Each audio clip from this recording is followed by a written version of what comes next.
Hey guys, tonight we slide into the scratchy blankets of medieval Europe. You're not in your memory foam mattress or that perfectly temperature-controlled room anymore. Nope. You're in a timber-framed, smoke-scented hut with a roof that leaks when it rains and chickens that don't believe in personal space. The fire's low. The air smells like boiled turnips and sheep wool. And the wind outside howls like it's got complaints about rent prices. Welcome to your new bedtime reality peasant edition. You're lying on a rough straw mattress, stuffed in a corner of a one-room home. And by mattress, we mean a pile of old hay tied up in linen if you're lucky, burlap if you're not. If it's been a good harvest year, there's enough straw to make it thick. If not, you'll be feeling floorboard jabs on your back all night long. Under your head, a bundled up cloak or a wooden block serves as a pillow. Your blanket is probably a coarse wool sheet shared with someone else and maybe a few fleas. There's no privacy, no doors between sleeping spots. Mom snores in one corner, the baby's crying in the other, and your older brother is breathing directly into your face because it's too cold not to sleep close. You're exhausted. You've been up since before sunrise, working the fields or tending animals, maybe hauling firewood or weaving cloth. Everything in your body aches, but sleep won't come fast. The room is alive with tiny sounds, creaking rafters, shifting hay, the drip of rainwater through thatch, someone muttering in their sleep.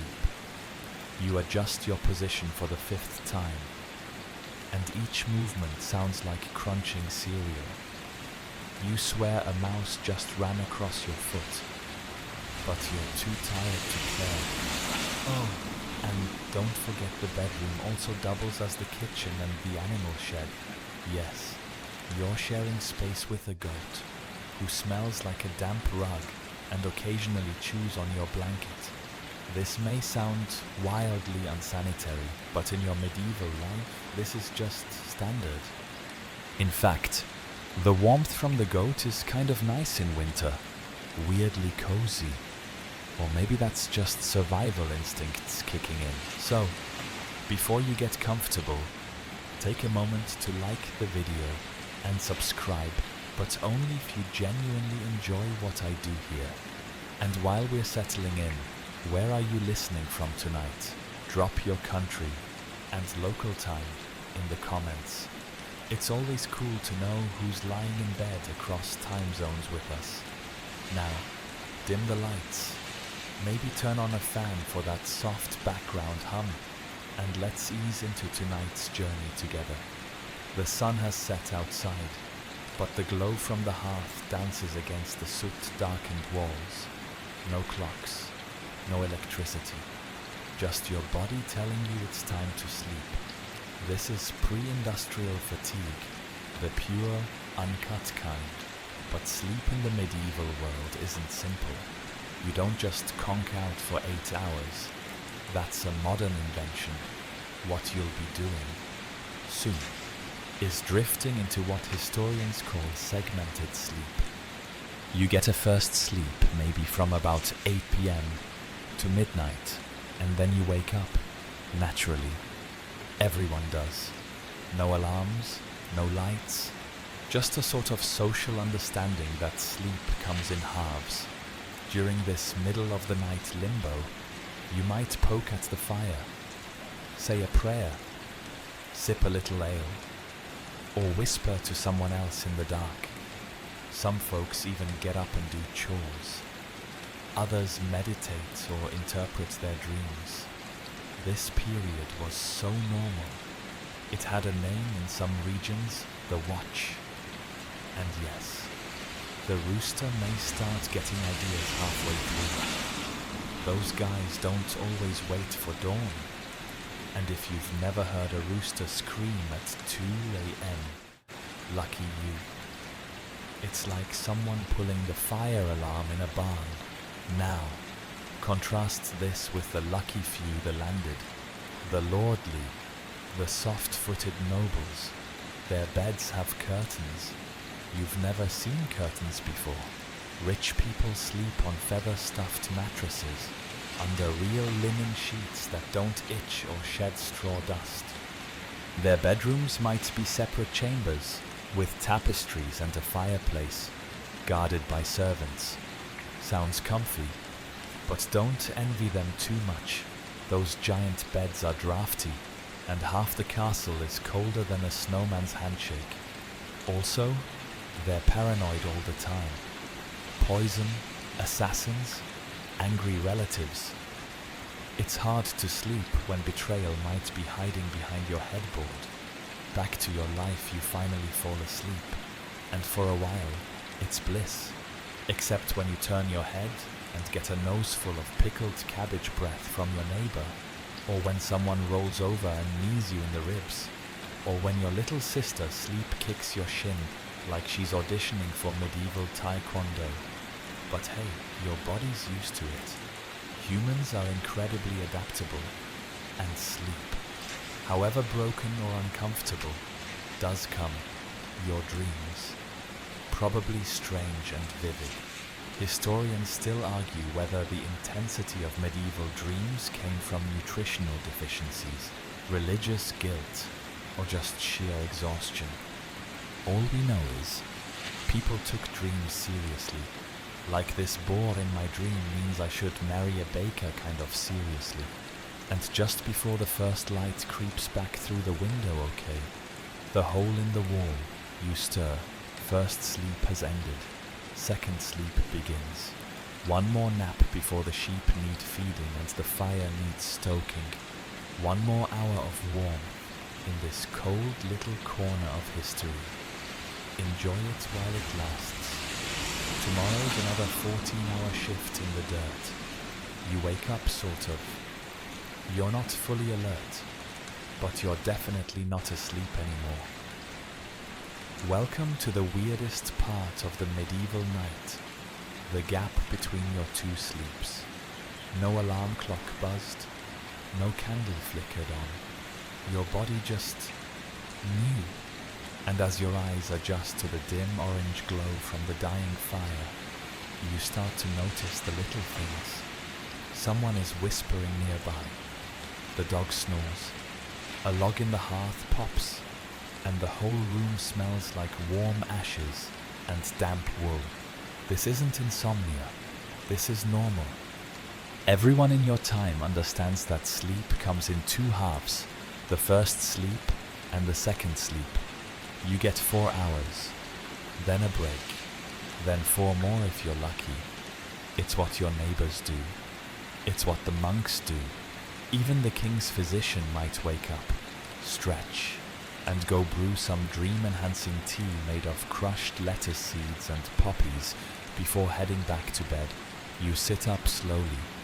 Your back cracks in 5 places, which is probably good. Probably bad, no one really knows.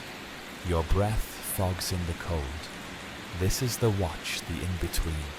What do people do during this liminal slice of night? A surprising number of things. Maybe you kneel beside the embers to say a midnight prayer. Monks in nearby abbeys are doing the same but louder. You can faintly hear the rhythm of their chanting in the distance, like ghostly bees humming through the fog. They call it matins, or vigils, part of a schedule so strict it makes military training look relaxed. You're not that holy, though. You're just trying not to step on a rat as you pee into a corner pot.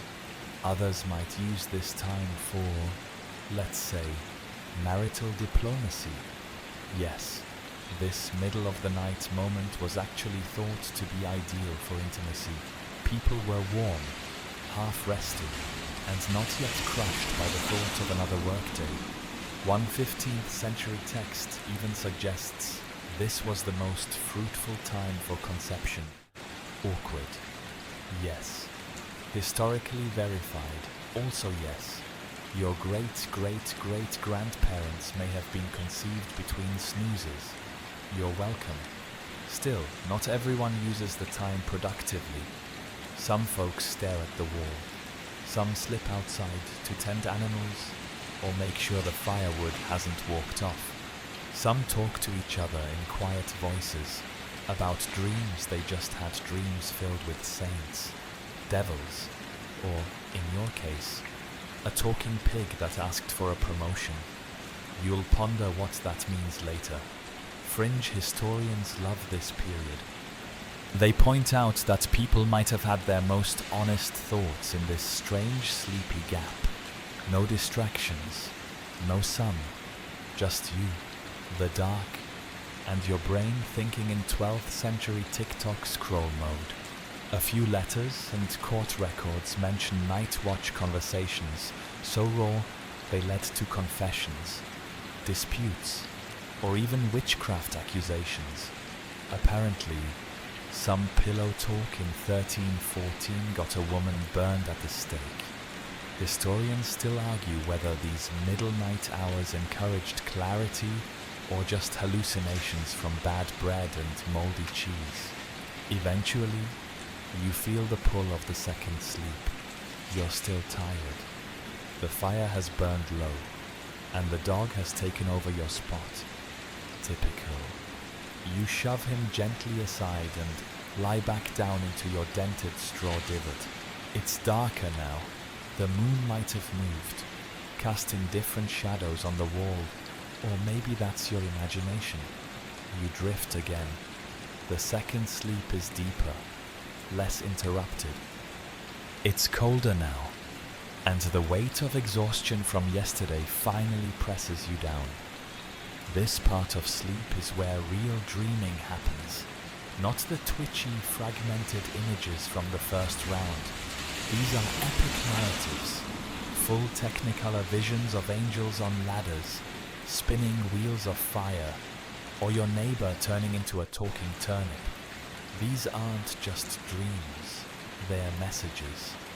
Or at least, that's what people in your village believe. In fact, there might be someone in town, a wise woman, or an old monk who interprets dreams. For a scrap of bread or a small favor, they'll tell you what your dream means. Lost your teeth in the dream, death is coming. Flew through the sky. The devil's watching. Slept soundly without a dream. Clearly, you're spiritually lazy. There's no winning here. Everyone's dreams are suspicious in some way. And yet, this break between sleeps allows for a kind of rhythm. People plan around it. You know that in a few hours, the rooster will call again, the sheep will bleat, and someone in your family will burn the porridge. So you take what rest you can. One more hour, maybe two, wrapped in your ragged blanket, half spooning a goat. This double sleep system persisted for centuries. It shows up in court documents, letters, and medical texts. Even noble folks mention it in passing, how they might rise at midnight to pace the hall, or write letters or pray. Historians still debate when and why we stopped this practice. Was it gaslighting numbing? Not the manipulative kind, the real kind. As cities lit up and clocks got stricter, people pushed for one long sleep to fit their busier schedules. The Industrial Revolution basically murdered the first sleep. But in your current life, your muddy, cold, goat-flavored existence, segmented sleep is just part of surviving the night. And maybe, just maybe, it's not so bad. After all, you're not rushing off to catch a train. Your day won't start until the sky turns a deep purple and the first cart rattles down the road. You still have time, so you sigh. Pull the itchy blanket back over your nose and let your breath slow down. The goat snorts beside you. A neighbor coughs somewhere far off. A rooster gets his timing wrong. and you finally sink back into that second sleep. Don't worry, I'll be here when you wake up. You don't wake up to an alarm, you wake up to life itself. Stubborn and noisy. Maybe it's the rooster again, confidently wrong about the time. Maybe it's someone stoking the hearth, sending smoke and sparks into the room like an accidental alarm clock. Or maybe it's the cold, sharp and immediate, slicing through your dreams like a rusty butter knife. Either way, your second sleep ends just as the first light slinks in. And if you think your bed is rough, wait until we step into a royal chamber. We leave the cottage now, up the road, past the fields and through the fortified gates into a world where sleep looks a lot fancier, but is just as cursed. Welcome to the castle. No goats, no communal beds, and yet, you're not exactly comfy here either. You've leveled up to nobility, but sleep doesn't get much easier. It just gets more embroidered. Your room is large, drafty, and smells like damp stone, lavender sachets, and whatever the servants boiled for dinner. The windows are tiny slits, covered in horn or fabric, barely letting in the morning light. Tapestries hang on the walls, not for art, but to block wind. You shuffle toward your enormous canopy bed, which is more architectural feature than furniture. It's four-posted, draped in thick curtains, piled high with feather mattresses and furs. Looks cozy. False hope. Sure, the bed's warm enough once you get 5 or 6 layers of textiles over you, but the room itself freezing. The fire in the hearth helps, but only if someone keeps it going. And while peasants have the luxury of body heat via family members or barn animals, you're sleeping solo here unless you're married, in which case your partner's already snoring and drooling on a silk pillow embroidered with a griffin. Royalty does not rise early. That's a peasant thing. Kings and queens wake slowly, surrounded by attendants who light fires, bring warm wine, and gently peel back the bed curtains like they're revealing a statue of the Virgin Mary. But sleep here is not the relaxed kind. It's often haunted by politics, gout, and fear. Take Henry IV of France, for example, slept with a dagger under his pillow. Why? Because half the nobility wanted him dead, and he knew it. Sleep wasn't just rest, it was vulnerability. In fact, noble sleeping arrangements were often based more on security than comfort. Beds placed against walls, secret passages behind tapestries, guards stationed outside chambers. Imagine trying to fall asleep with a fully armored man breathing outside your door all night. And don't think you can just roll over and catch more Z's. You're likely wearing a stiff nightgown and possibly even a cap to keep the drafts off your scalp. Some kings slept with gloves, not silk gloves, leather gloves, like you're about to strangle someone in your dreams. But even beyond the chill and the paranoia, there's another problem: medical opinion. Physicians of the day, many of whom were more philosophers than doctors, had very strong ideas about sleep. According to the 4 humors model, too much sleep could imbalance your phlegmatic side, making you sluggish, melancholic, or even dangerously moist. Not good. They recommended moderate sleep and frowned upon sleeping past sunrise. Some even said that sleeping on your left side helped digestion, while the right side led to nightmares. Try remembering all that when you're curled into a fetal ball under 3 wolf pelts. Still, the rich did have their perks. Goose-down pillows, bed linens soaked in herbs, sleep music performed by live minstrels. Yes, really, Some royals even commissioned dream readings from court astrologers before bed. One account mentions Queen Isabella of France consulting a stargazer after dreaming of falling into a pit of snakes. The astrologer blamed Mars, as one does. Of course, none of this stopped the royal court from being incredibly superstitious. Mirrors were covered at night. Knives were kept under pillows to cut bad dreams.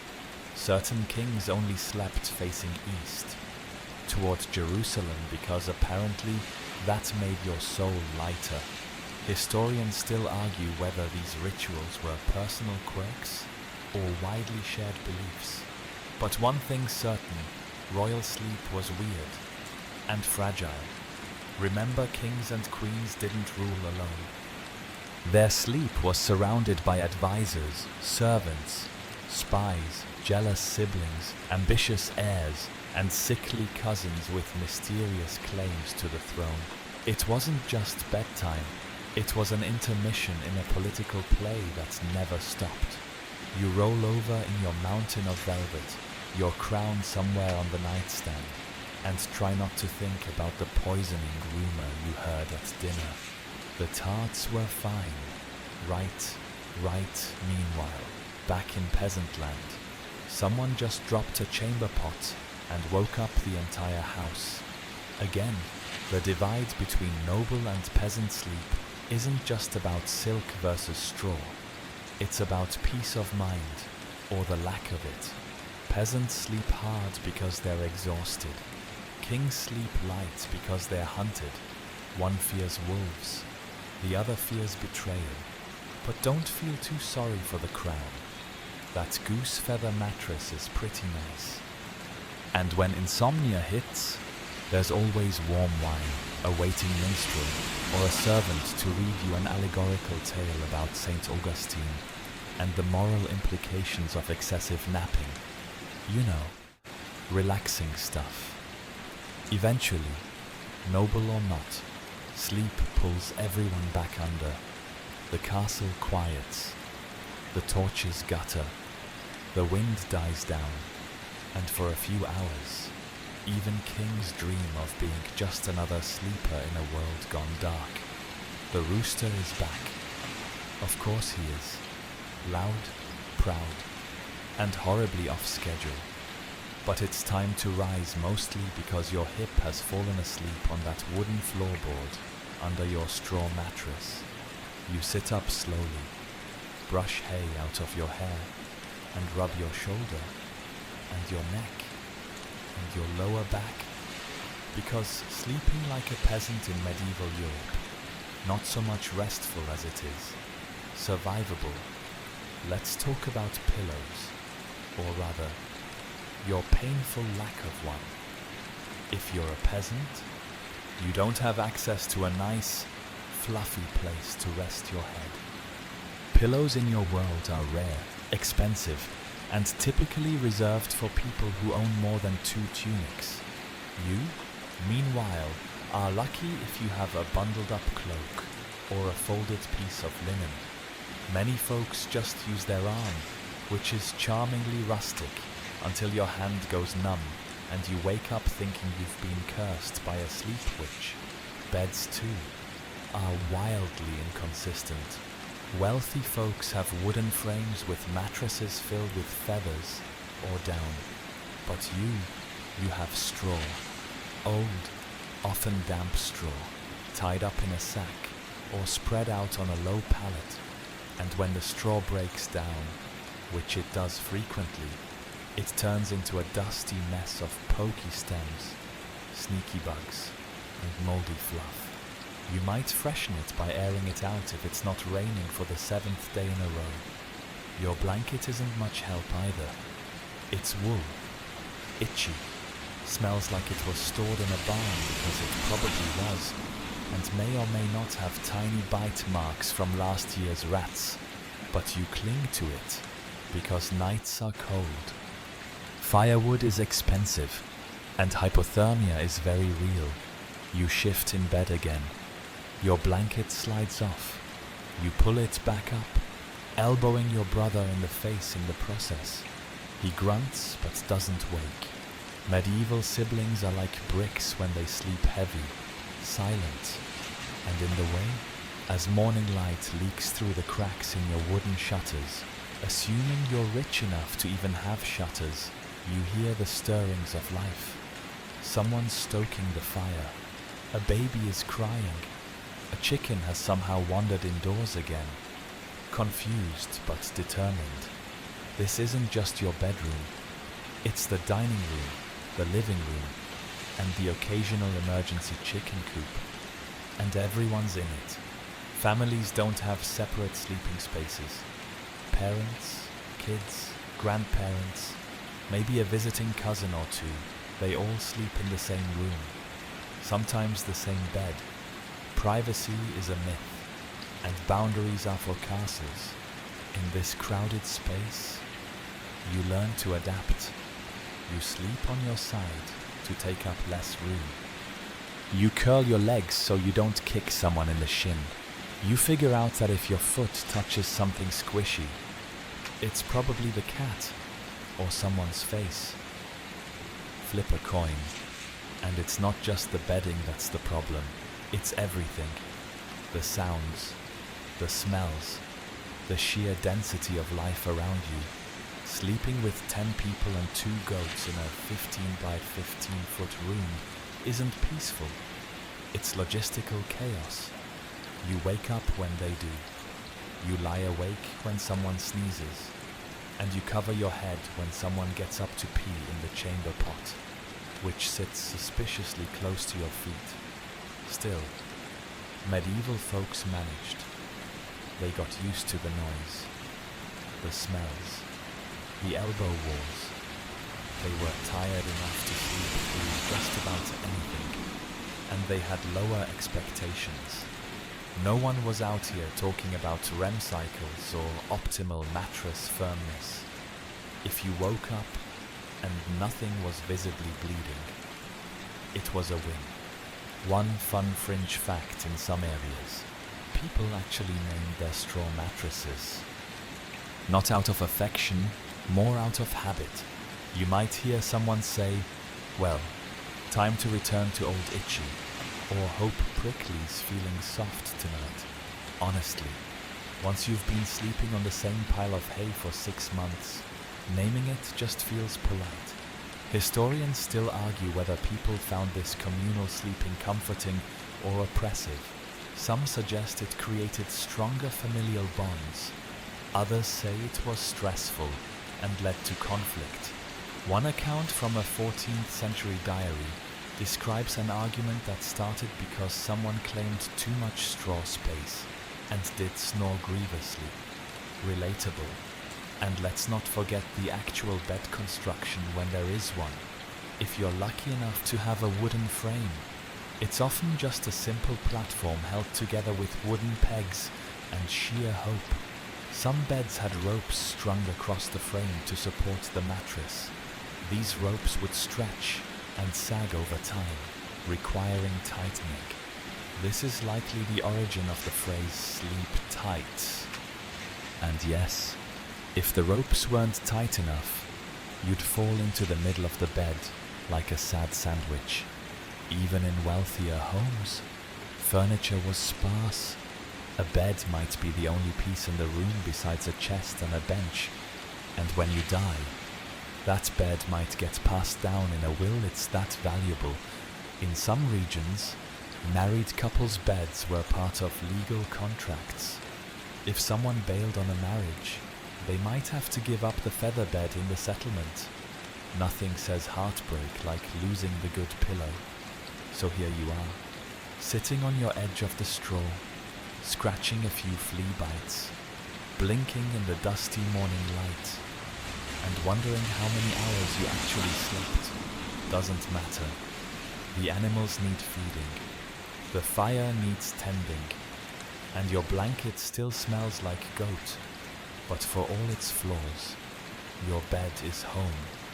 It's where you end your day, where you survive the long cold nights, where you share whispered secrets, dreams, and the occasional fight over blanket territory.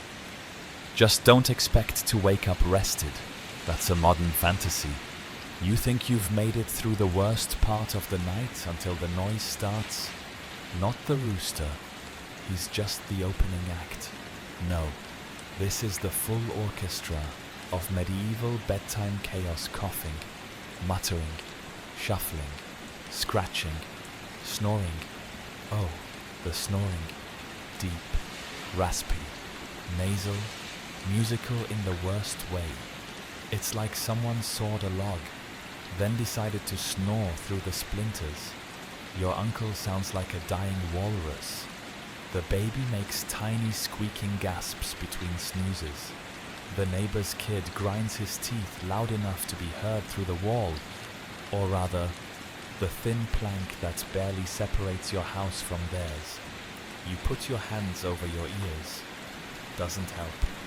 The noise is everywhere, bouncing off wood beams and straw walls, and that one pot that always echoes like a drum.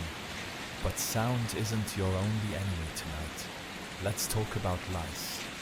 They're not guests, they're residents.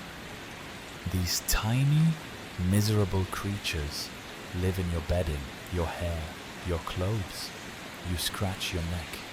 Is that one maybe? Probably. You'd check.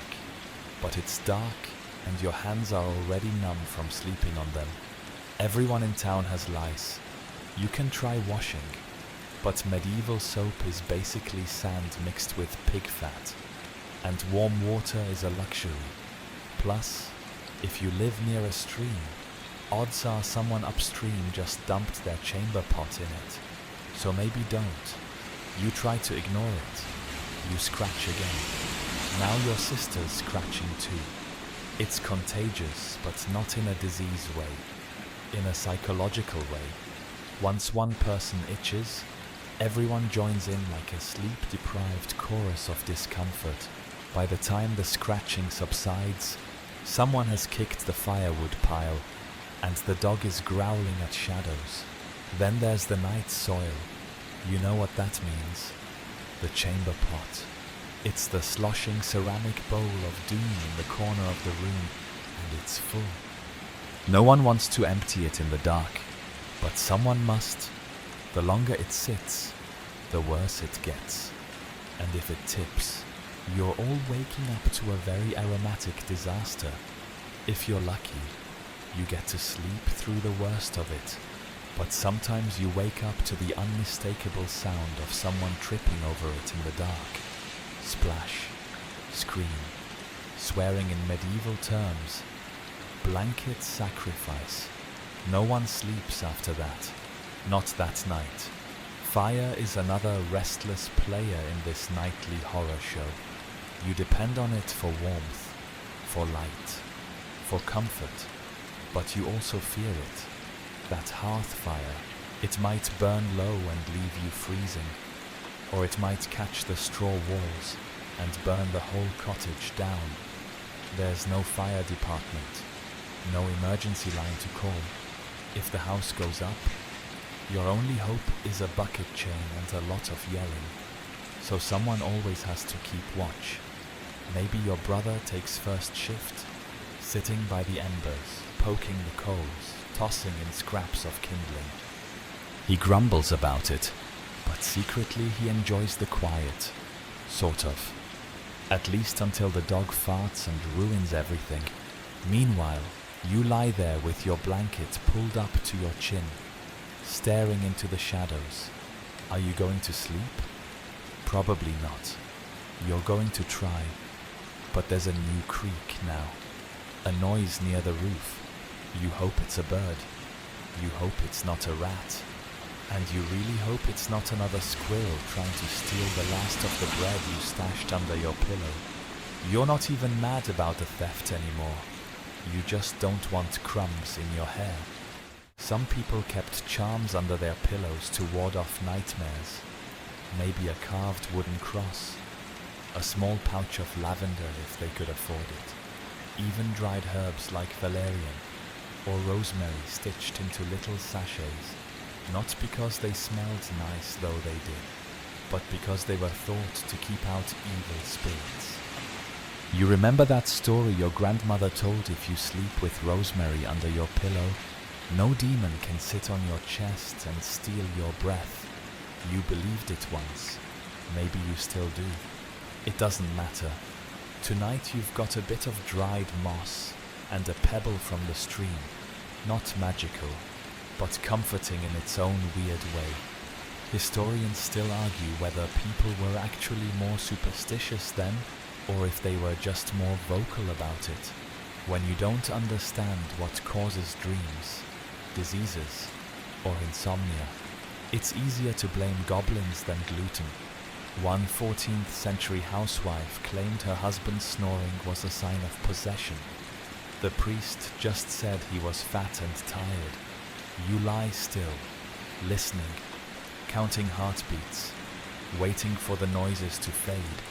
Outside, it's quiet, but not safe. There are wolves in the woods, real ones, and bandits, too desperate, hungry men who might steal livestock, food, even children. You've heard the stories, everyone has. That's why the doors are barred. That's why the fire never goes completely out. That's why you sleep in shifts, one eye open, even in villages. People locked up tight at night. Towns had curfews, enforced by bell towers or patrolling guards. After dark, unless you were extremely brave or extremely dumb, you stayed inside. And in cities, night watchers stalked the streets with torches and clubs, making sure no one broke the silence, or at least, that's the theory. In practice, they often fell asleep leaning on walls or ignored crimes in exchange for food and ale. And so, wrapped in your own tiny world of blankets and body heat, you try again to sleep. You reposition your leg. Someone's foot lands on it. You roll over. Someone breathes directly into your mouth. You stare into the thatched roof and wonder why sleep is such a complicated, sweaty, itchy, noisy event. And yet, you do fall asleep, somehow. Maybe out of exhaustion, maybe because your brain finally gives up. It's not peaceful, but it's sleep, sort of. At some point in the night, somewhere between your 5th flea bite and your cousin's 3rd snore, you remember the garlic. You tucked it under your mattress last week, next to the dried nettle and the splintered wooden cross. Why? Because the old woman in the next hut said it keeps out demons. Not just any demons, mind you, but the kind that press on your chest while you sleep and give you death dreams. You didn't ask for specifics. When someone 3 decades older than you says sleep with garlic, you do it. See? It's not just lice and cold drafts you worry about in the medieval night. It's what you can't see. The shadows in the corners. The creak that comes without footsteps. The sensation of being watched. You're not alone in this paranoia. The entire village agrees nighttime is dangerous, spiritually and physically. People believed in a cast of nightly horrors, with more variety than a modern horror movie menu. There were witches, for one, not the broom-riding, green-skinned cartoon types. These were your neighbors. The old woman with one eye who muttered to her chickens. The lonely man who lived in the woods and talked to trees. Suspicion bred stories, and stories bred fear. If your dreams grew too wild, too vivid, people might start whispering. Maybe someone bewitched your straw. Maybe your bread was cursed. And then there were the night demons. In Northern Europe, people feared the Mara, a malevolent being that would sit on your chest and paralyze you in your sleep. Modern scholars now recognize this as a description of sleep paralysis, But try telling that to someone who just dreamed of being smothered by a smoky horse-faced hag. Other regions believed in incubi and succubi demons that visited people in the night to tempt or torment them. Medieval theologians wrote entire treatises debating how exactly a demon could interrupt your REM cycle. Some even suggested the devil himself snuck into dreams to lure souls into sin. Historians still argue whether these beliefs were rooted in actual sleep disorders or more about cultural control if the church wanted to scare you straight. What better way than turning your own dreams into moral battlegrounds? But demons weren't your only concern. The moon was watching, too. Lunar cycles were seen as potent and influential. Sleeping under a full moon could be dangerous, especially if it shone directly on your face. Some claimed it caused madness. Others said it encouraged ghostly visitations. That's why beds in wealthier homes were sometimes turned away from windows or had curtains drawn tight. In poorer homes, well, good luck. The moon's out. It's staring. You pull your itchy wool blanket higher and hope it moves on. Your family might have bedtime rituals to protect against all this. A prayer to Saint Michael. A quick sign of the cross traced over your heart. A small bowl of salt placed under the bed to ward off wandering spirits. You've seen your grandmother mutter over the hearth, her hands flicking ash and whispering in Latin. Or maybe it was just really dramatic mumbling. Hard to say. And if you do have a nightmare, you're supposed to tell someone immediately upon waking before the sun rises. Holding in a bad dream is said to give it power.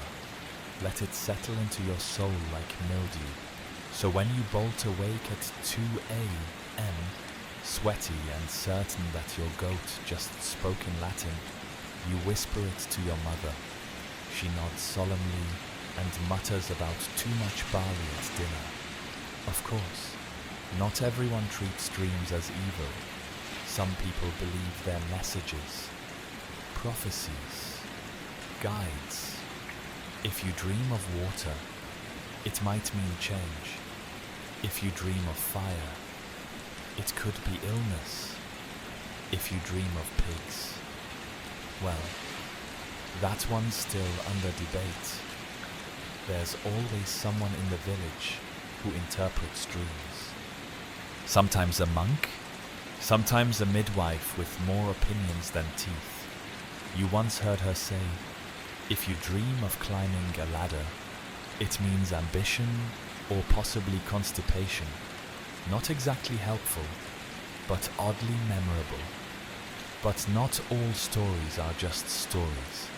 There's that one tale the older kids won't stop telling about the man who slept through the bell, woke up late, and found everyone in his house frozen stiff dead, with smiles on their faces. The priest said it was a judgment. The midwife said it was tainted rye. Either way, you don't miss the bell now, ever. This fear of night isn't limited to peasants, either. The nobility were just as spooked, maybe more so. They had bigger rooms, longer shadows, and more imagination. Some nobles commissioned priests to bless their beds with holy water. Others kept relics under their pillows, a bone from a saint, a vial of holy oil. There's even a record of one French duke who refused to sleep anywhere but inside a circle of salt, drawn fresh each night. Commitment. If nothing else, you lie there, eyes wide, listening to the house breathe. Someone turns over, the floor groans. The wind howls through a crack in the wall like a warning. Maybe you should have brought garlic to bed tonight, too. The bell tolls once, then again, then a third time, just to make sure no one's dreaming their way through holy obligations. You're not at home now, you're inside the stone walls of a monastery. And here, sleep is not a luxury, it's a schedule, and it doesn't care how tired you are. You're a novice monk, and that means rising long before the sun. Your first thought upon waking isn't, what time is it? It's which prayer comes next. The bell you just heard is the call to matins, the early morning office. Sometimes it rings as early as 2 a.m. Why so early? Because sleep is a temptation, and temptation is best defeated by making sure you don't get too much of it. You swing your legs out of bed, shivering in the dark. No candles, just the dim red glow of coals from a dying hearth somewhere down the hall. You're in a dormitory, lined with simple wooden beds. No straw here. You're lucky enough to have a raised platform and a wool blanket.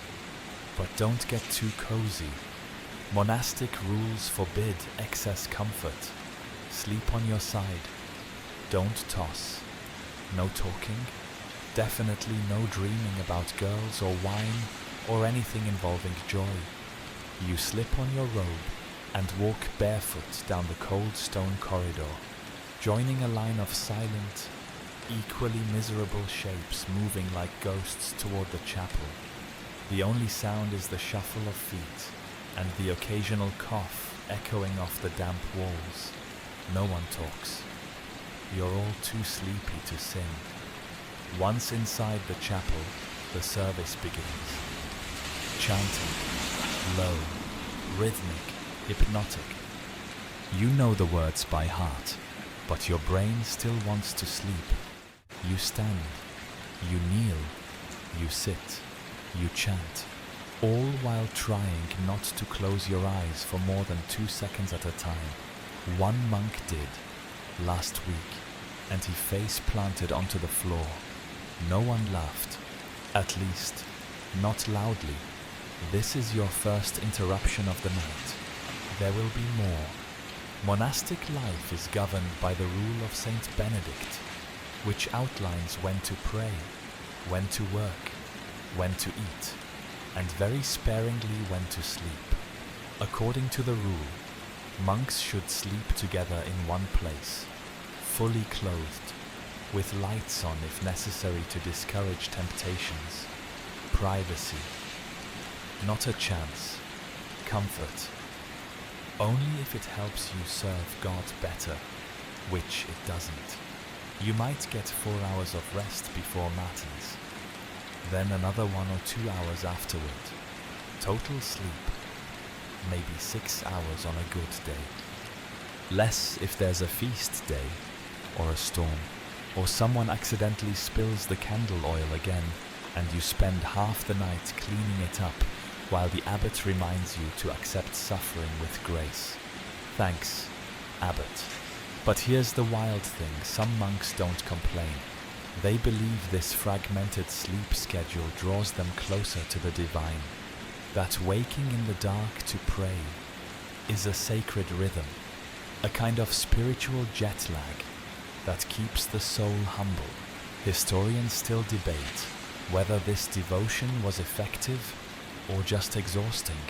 Some argue that monks became experts at micronaps, catching sleep whenever and wherever they could. One 13th century scribe wrote, "I find peace beside the cook fire. When no one watches, sounds cozy, also sounds like a fire hazard."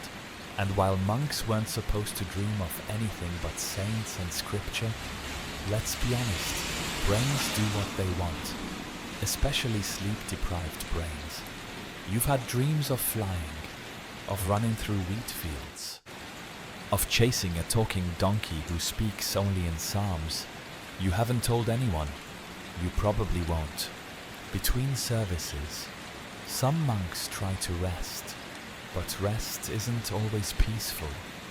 The dormitory is cold and drafty, and the wooden walls groan like they're haunted. And then there's Brother Thomas. He snores like a dying bull, and sleep mumbles in Latin. One night he recited an entire homily in his sleep. Perfect pronunciation. 2 monks clapped. If you're assigned night duty, it's even worse. You tend the lamps, check for rats, guard the library from moisture and mice. You're allowed to pray silently, but if you're caught dozing off, it's penance for a week and early kitchen duty. No one wants early kitchen duty. That's where you have to stir porridge for 70 hungry monks using a spoon that could double as a canoe paddle, even outside the cloister. Religious orders influence sleeping behavior. Lay people look to monks as examples. Some devout followers imitate the night prayers, waking in the middle of the night to kneel beside their beds and whisper verses. Others just go to bed early and hope God understands. Fringe detail, some ascetic monks took sleep deprivation to an art form.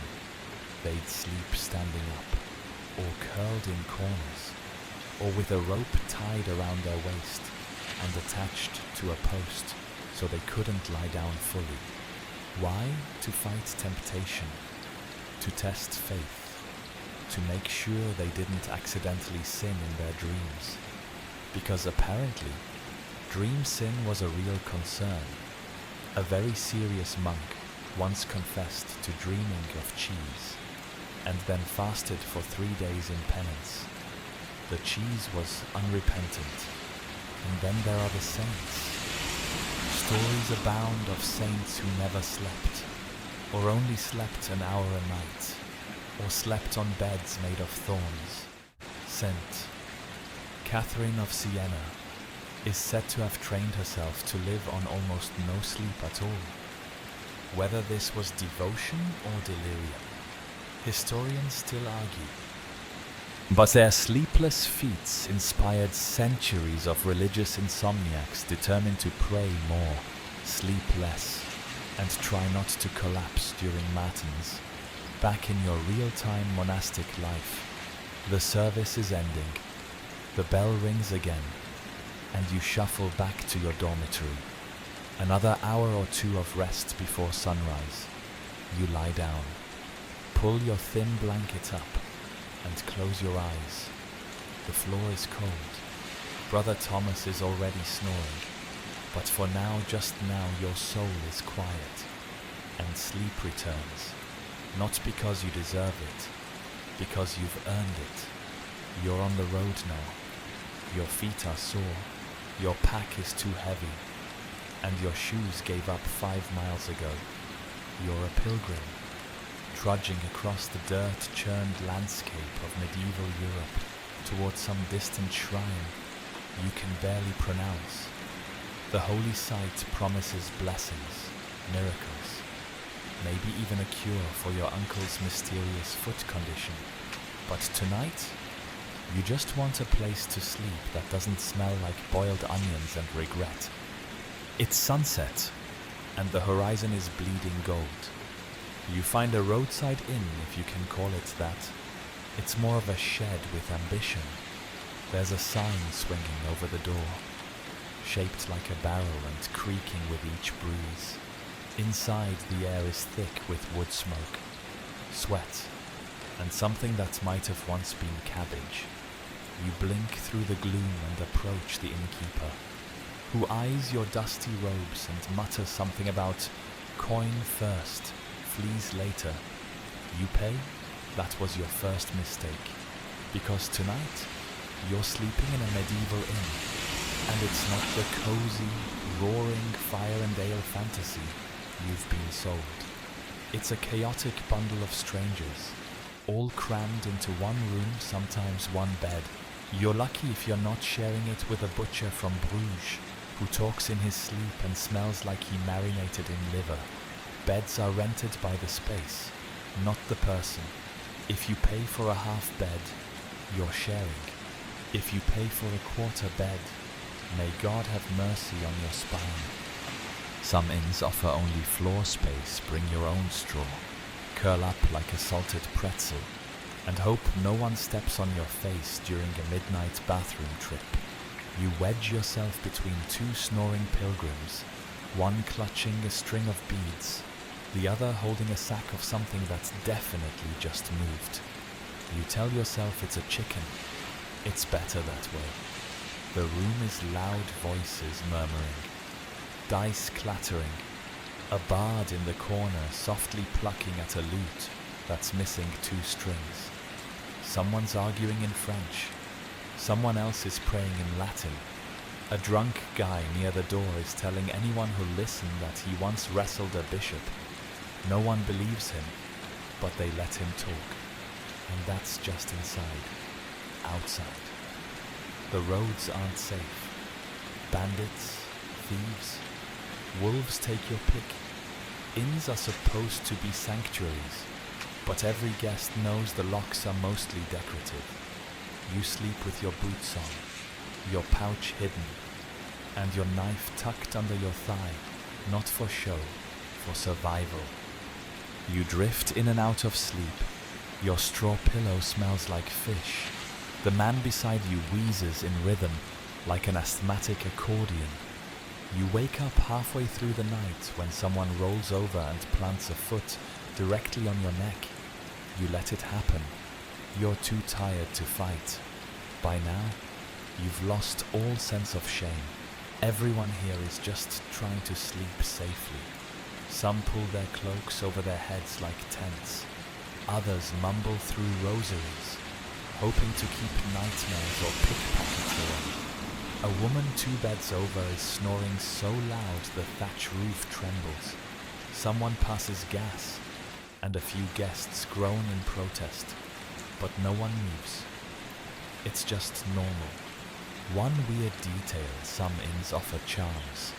For a few extra pennies, you can get a blessed token to hang near your head, usually a scrap of parchment with a prayer scrawled on it, or a dried herb bundle tied with red string. The idea is to ward off evil spirits or indigestion. No one's really sure which. Historians still argue whether these tokens were sold out of genuine belief or just a clever upsell by innkeepers who knew exactly how scared travelers were. Either way, you bought one. It smells like lavender and desperation. You cling to it anyway. Eventually, you drift deeper into sleep, but not for long. The fire sputters. Someone kicks over a mug. You hear a door creak, and suddenly, the room is wide awake. A new guest stumbles in, blood on his tunic, eyes wide. Bandits. A mile down the road, everyone sits up. The innkeeper grabs a cudgel. A few guests quietly hide their valuables. You stay perfectly still, pretending to be asleep. You're not brave. You're tired. After the tension dies down, the guests settle again. This time, slower, more cautious. One by one, sleep reclaims the room. But even if you escape the noise, you're still at the mercy of the bedbugs, or the lice, or that chicken that just nested under your blanket. Medieval inns weren't sanitized. They weren't even really cleaned. Sheets rarely got washed, and mattresses soaked up generations of sweat, tears, and storytelling. If you sleep well in one, it's either divine mercy or you passed out from sheer exhaustion. Still, there's something oddly communal about it all. These strangers, peasants, pilgrims, merchants, monks are here together, breathing the same smoky air, sharing warmth, listening to the same bad lute solo. No one's comfortable, but no one's alone. You wake just before dawn, stiff and sore, but alive. You check your pouch, it's still there. The man beside you has drooled onto your sleeve. The chicken is gone, a small wing. You stand, stretch, and step into the grey light of morning. The road calls, the shrine waits, and your next bed. Hopefully not full of feathers that move on their own, you finally make it back to your village, your legs barely attached and your brain fogged from nights of communal snoring and lumpy straw. You're ready to sleep like royalty, or at least like someone who doesn't have to share a pillow with a ferret. You peel off your crusty boots and toss your tunic over a peg. Time to collapse into bed. But first, a question floats through your weary mind. What exactly should you wear to bed? Well, here's the short answer. It depends on how rich you are and how lucky you feel. If you're a peasant, there's a good chance you're sleeping in your day clothes. Maybe you take off your belt or loosen a few ties. But let's be honest, that tunic hasn't left your body in days, and it's doing just fine. Undressing entirely, that's reserved for baths rare, emergencies also rare, or death eventually. And if you do strip down, you're probably just in your shift basically. A long linen under tunic. Think of it as medieval pajamas, but more scratchy, less fashionable, and definitely unbranded. You might own two if you're lucky, one of which is perpetually damp from being washed in icy stream water and slapped over bushes to dry. Some people sleep nude not for comfort, but because it's just easier. Why wrinkle your only decent outfit? And if you're sharing a bed with your entire family, well, privacy is already gone. Modesty gets replaced by a shrug and an extra blanket. Among the wealthy, however, bedtime fashion becomes a bit more curated. Aristocrats often wore night robes made of finer fabric linen, silk if they were especially extravagant. Some even had embroidered hems and monograms, because what's sleep without status? One noblewoman reportedly owned an entire collection of sleeping gowns, dyed in expensive colors like woad blue and madder red, a midnight runway, if you will. But even nobles didn't go full cozy mode. No fleece slippers, no soft cotton onesies. They might sleep with a nightcap to keep warm, since castle chambers were notoriously cold, and a kerchief to cover their hair. It's like bedtime armor against drafts and lice because, yes, even rich people had lice.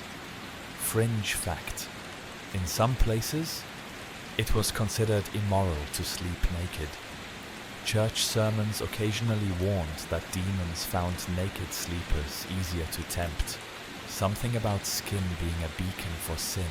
Whether this was an actual fear, or just another way to make people feel guilty for enjoying their nightshirt-free existence, is still debated.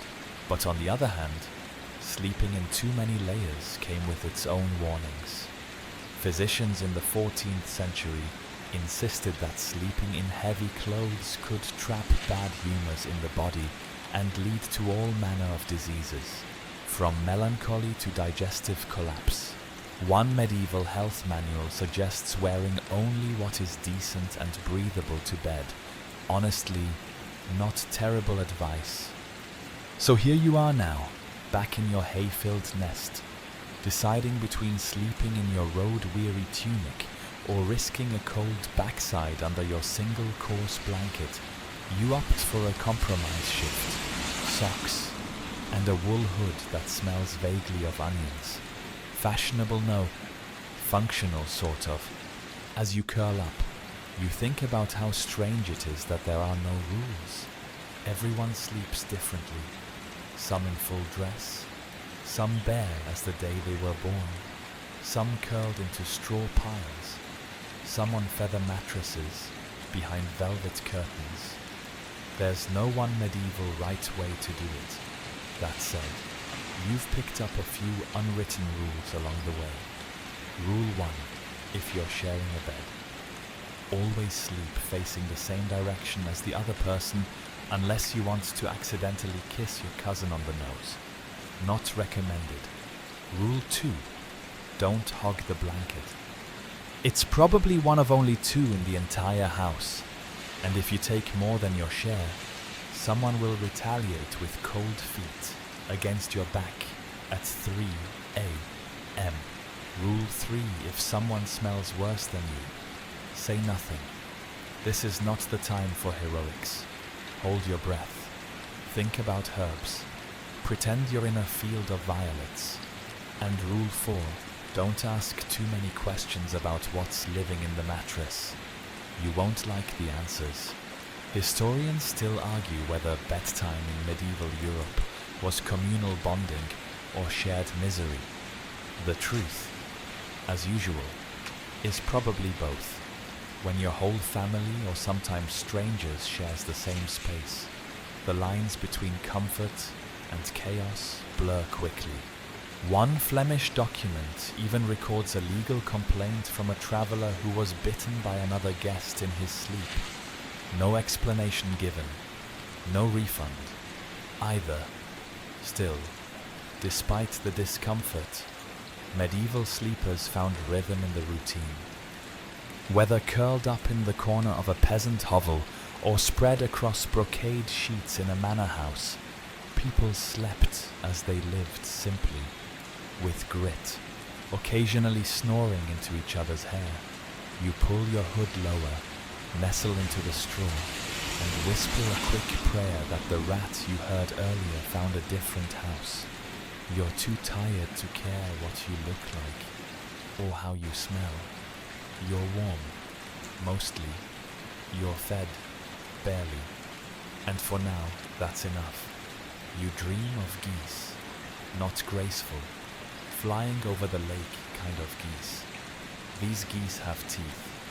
They chase you across a field, yelling in Latin. One of them wears a bishop's hat. You wake up sweaty, confused, and immediately certain that this means something. Welcome to the medieval world of dreams, portents, and sin patrol, where sleep isn't just rest. It's a spiritual minefield full of coded messages, warnings from beyond, and occasional farm animals trying to lecture you about your behavior. In the Middle Ages, dreams were taken very seriously, so seriously that entire books were written about them. Dream manuals, filled with symbols and interpretations, were used by clergy and layfolk alike. If you dreamt of falling, a warning, dreamt of water changes coming, dreamt of fruit. That depends, was it ripe or rotting? Was it being picked or stolen? Did you eat it or just watch it dance? You couldn't just wake up, shrug, and move on. A dream could be a message from God, or the devil, or your own subconscious, which they didn't have a word for, but feared nonetheless. So naturally, your first task upon waking was to remember every detail. Did the goose speak clearly? Did it mention your cousin? Did you see the color red? People would often share their dreams aloud at breakfast. In wealthier homes, servants might be asked to record them. In monasteries, a disturbing dream could send you straight to confession before morning prayer. After all, your soul might have done something suspicious while your body was at rest. Nightmares were especially concerning, not just because they were unpleasant, but because they were considered spiritually dangerous. A nightmare might indicate sin, temptation, or demonic interference. One popular belief held that Satan himself entered dreams to tempt the righteous. Another theory was that unconfessed sins gave devils the right to appear in your sleep. Sounds exhausting. To combat this, people armed themselves with bedtime rituals, prayers, crosses tucked under pillows, protective charms sewn into nightgowns. One 13th century woman reportedly slept each night with her rosary wrapped around her neck and a piece of holy bread under her tongue. Her husband was not thrilled. Historians still argue whether the obsession with dreams stemmed from theology or fear or both. When your waking life is full of uncertainty, your dreams become your only private theater, your inner world full of signs and suspicions. Dreams also played a legal role. Seriously. There are court records where someone's vision in the night was submitted as evidence, like a peasant woman who accused her neighbor of stealing chickens because she dreamt it. The judge didn't convict based on the dream alone, but the fact that it made it into court shows how embedded dream culture was. Even kings were haunted by their dreams. One chronicler describes a nobleman who dreamt of a white stag bleeding into a silver cup. He immediately called his astrologer, who told him it meant victory in battle. The nobleman lost both the battle and his favorite horse. As for the cup, no one knows what happened to it.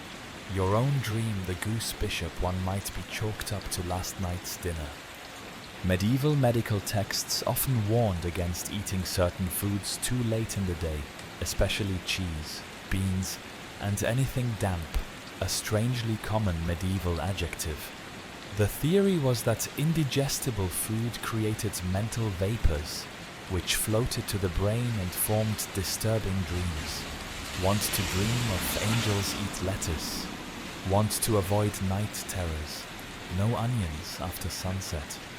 Want prophetic visions. Try a warm bath and fasting. Want to stop dreaming about talking geese. That's on you. Of course. Not every dream was dark. Some were seen as hopeful, healing, even divine. Pilgrims sometimes dreamt of the saints they were journeying to visit.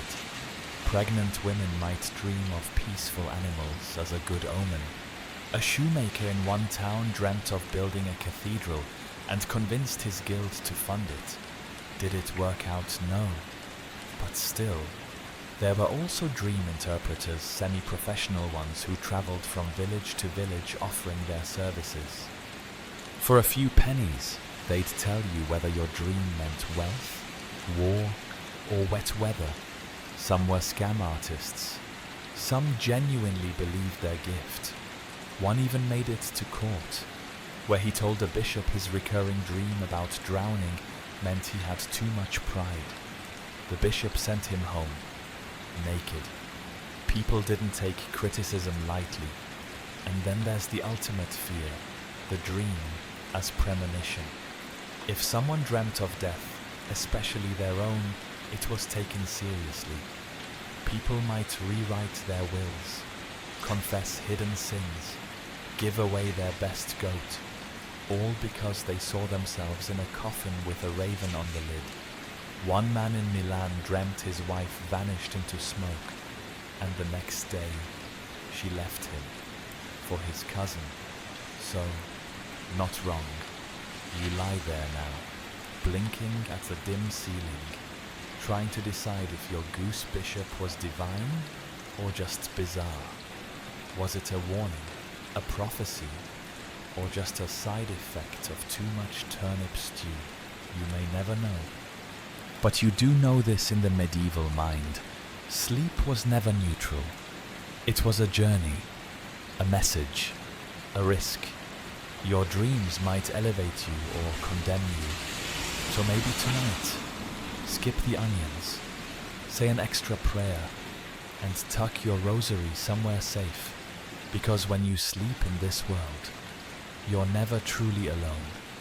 You wake up groggy, with straw in your hair and a nagging sense that the goose bishop is still judging you. You stretch, yawn, and begin your daily routine, which mostly involves not dying.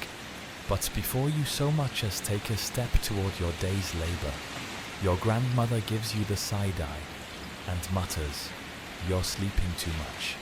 It makes your blood go soft." Thanks, Gran. In medieval Europe, too much sleep was considered just as bad, maybe worse than not enough.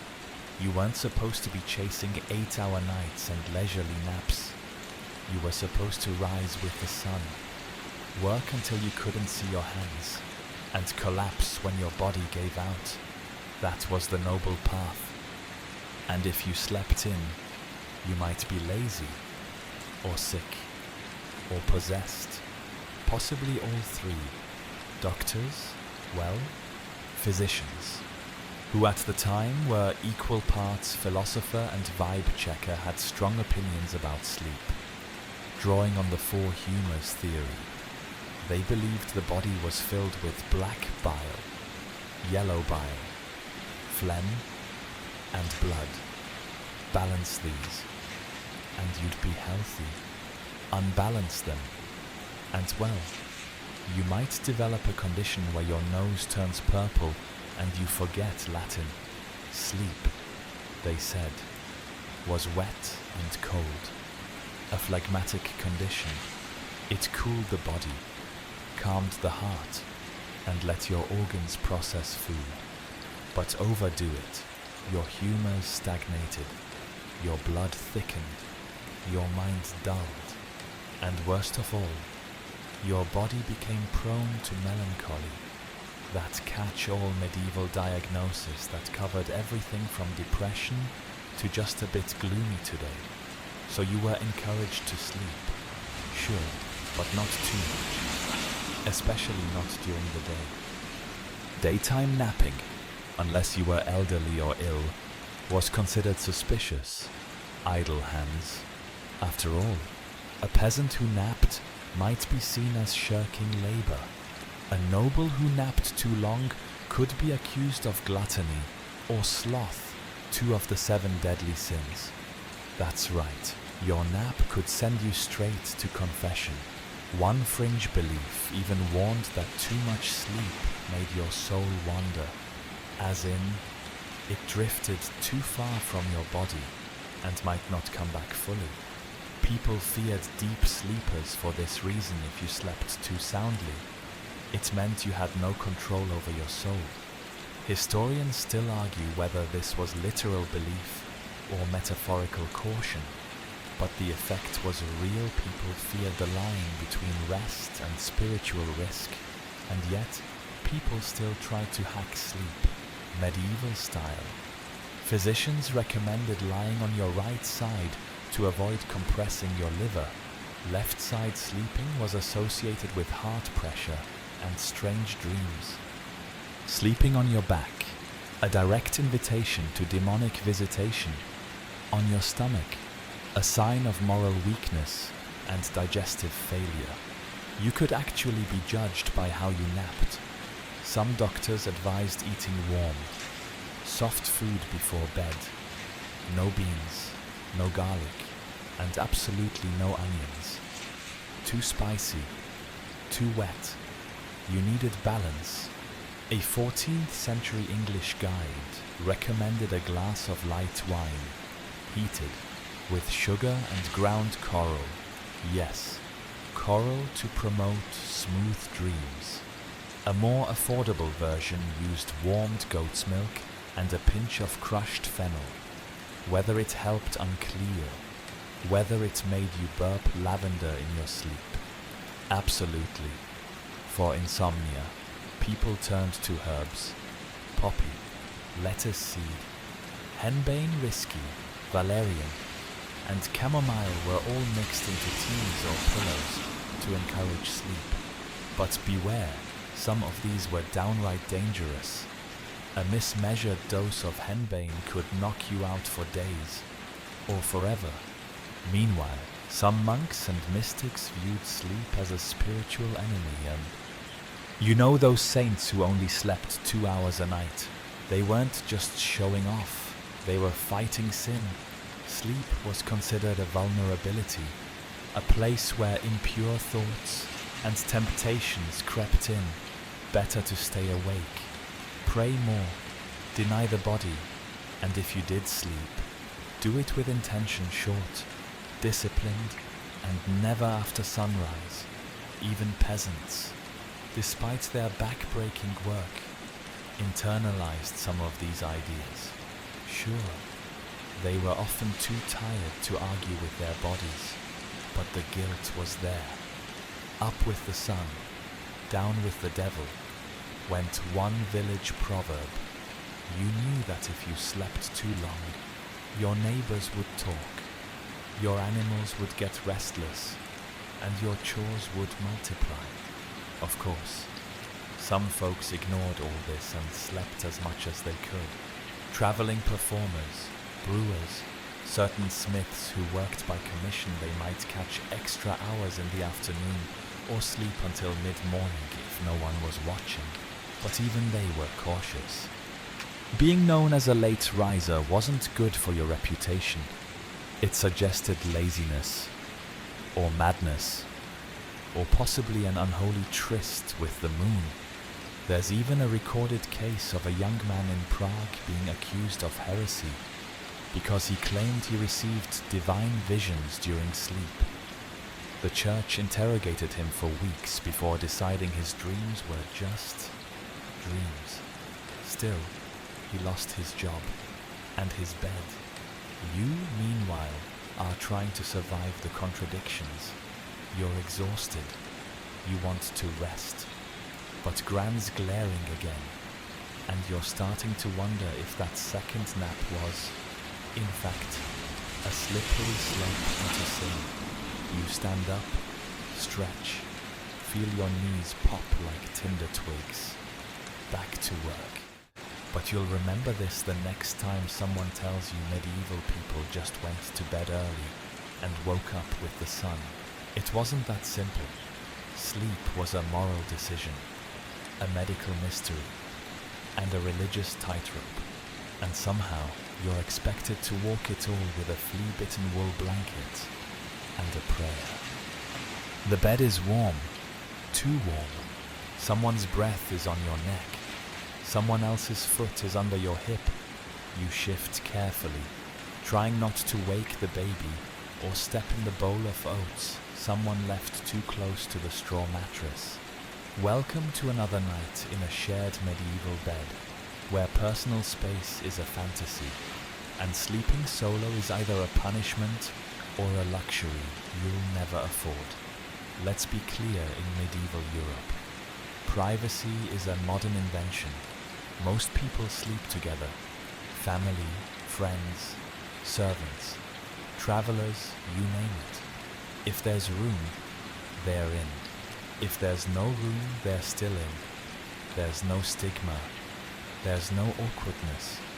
It's just efficient use of space in a world without radiators or king-sized beds.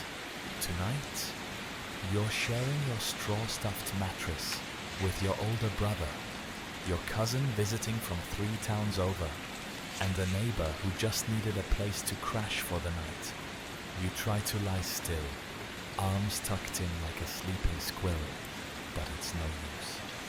Someone elbows your ribs. Someone else shifts and breathes directly into your ear like a haunted bellows. And yet, this is normal. In peasant homes, the entire household sleeps in one room. If you have a bed frame, great. If not, the floor will do. The parents usually claim the warmest corner, often with younger kids tucked in beside them. Older children cluster wherever there's space. The animals' small ones at least get spots too. A dog curled by the fire, a chicken perched near the wall, a piglet if you're lucky enough to own one, and nobody complains, because everyone is grateful for the body heat. Even in wealthier homes, bed sharing was common, not always for necessity, sometimes out of custom or politics. A visiting guest might be invited to share a bed with the host, not because they were friends, but because that's just what people did. A nobleman might sleep beside his steward. A lady might share with her maid. It was practical. It was safe. And sometimes, it was the best way to swap gossip after dark. This doesn't mean it was always comfortable. One fringe fact from a 15th century diary details a merchant who traveled with 2 companions and ended up in a 4-man bed squeezed beside a traveling friar with a most pungent breath and dreams of strong conviction, the merchant wrote, "Sleep was limited, prayers were loud, someone's elbow was in my eye. You adjust your position, trying to claim a few inches of mattress. The challenge isn't just space, it's rules. There's an etiquette to sleeping with others. You don't turn to face someone unless you're related or married. You don't stretch unless everyone else does. You absolutely, under no circumstances, fart under the blanket. That's grounds for being thrown into the hearth. Then there's talking. Some families chat before sleeping. A soft recap of the day, hopes for tomorrow, a few gentle jokes if spirits are high. But once the fire dims and the room quiets, you're expected to hush.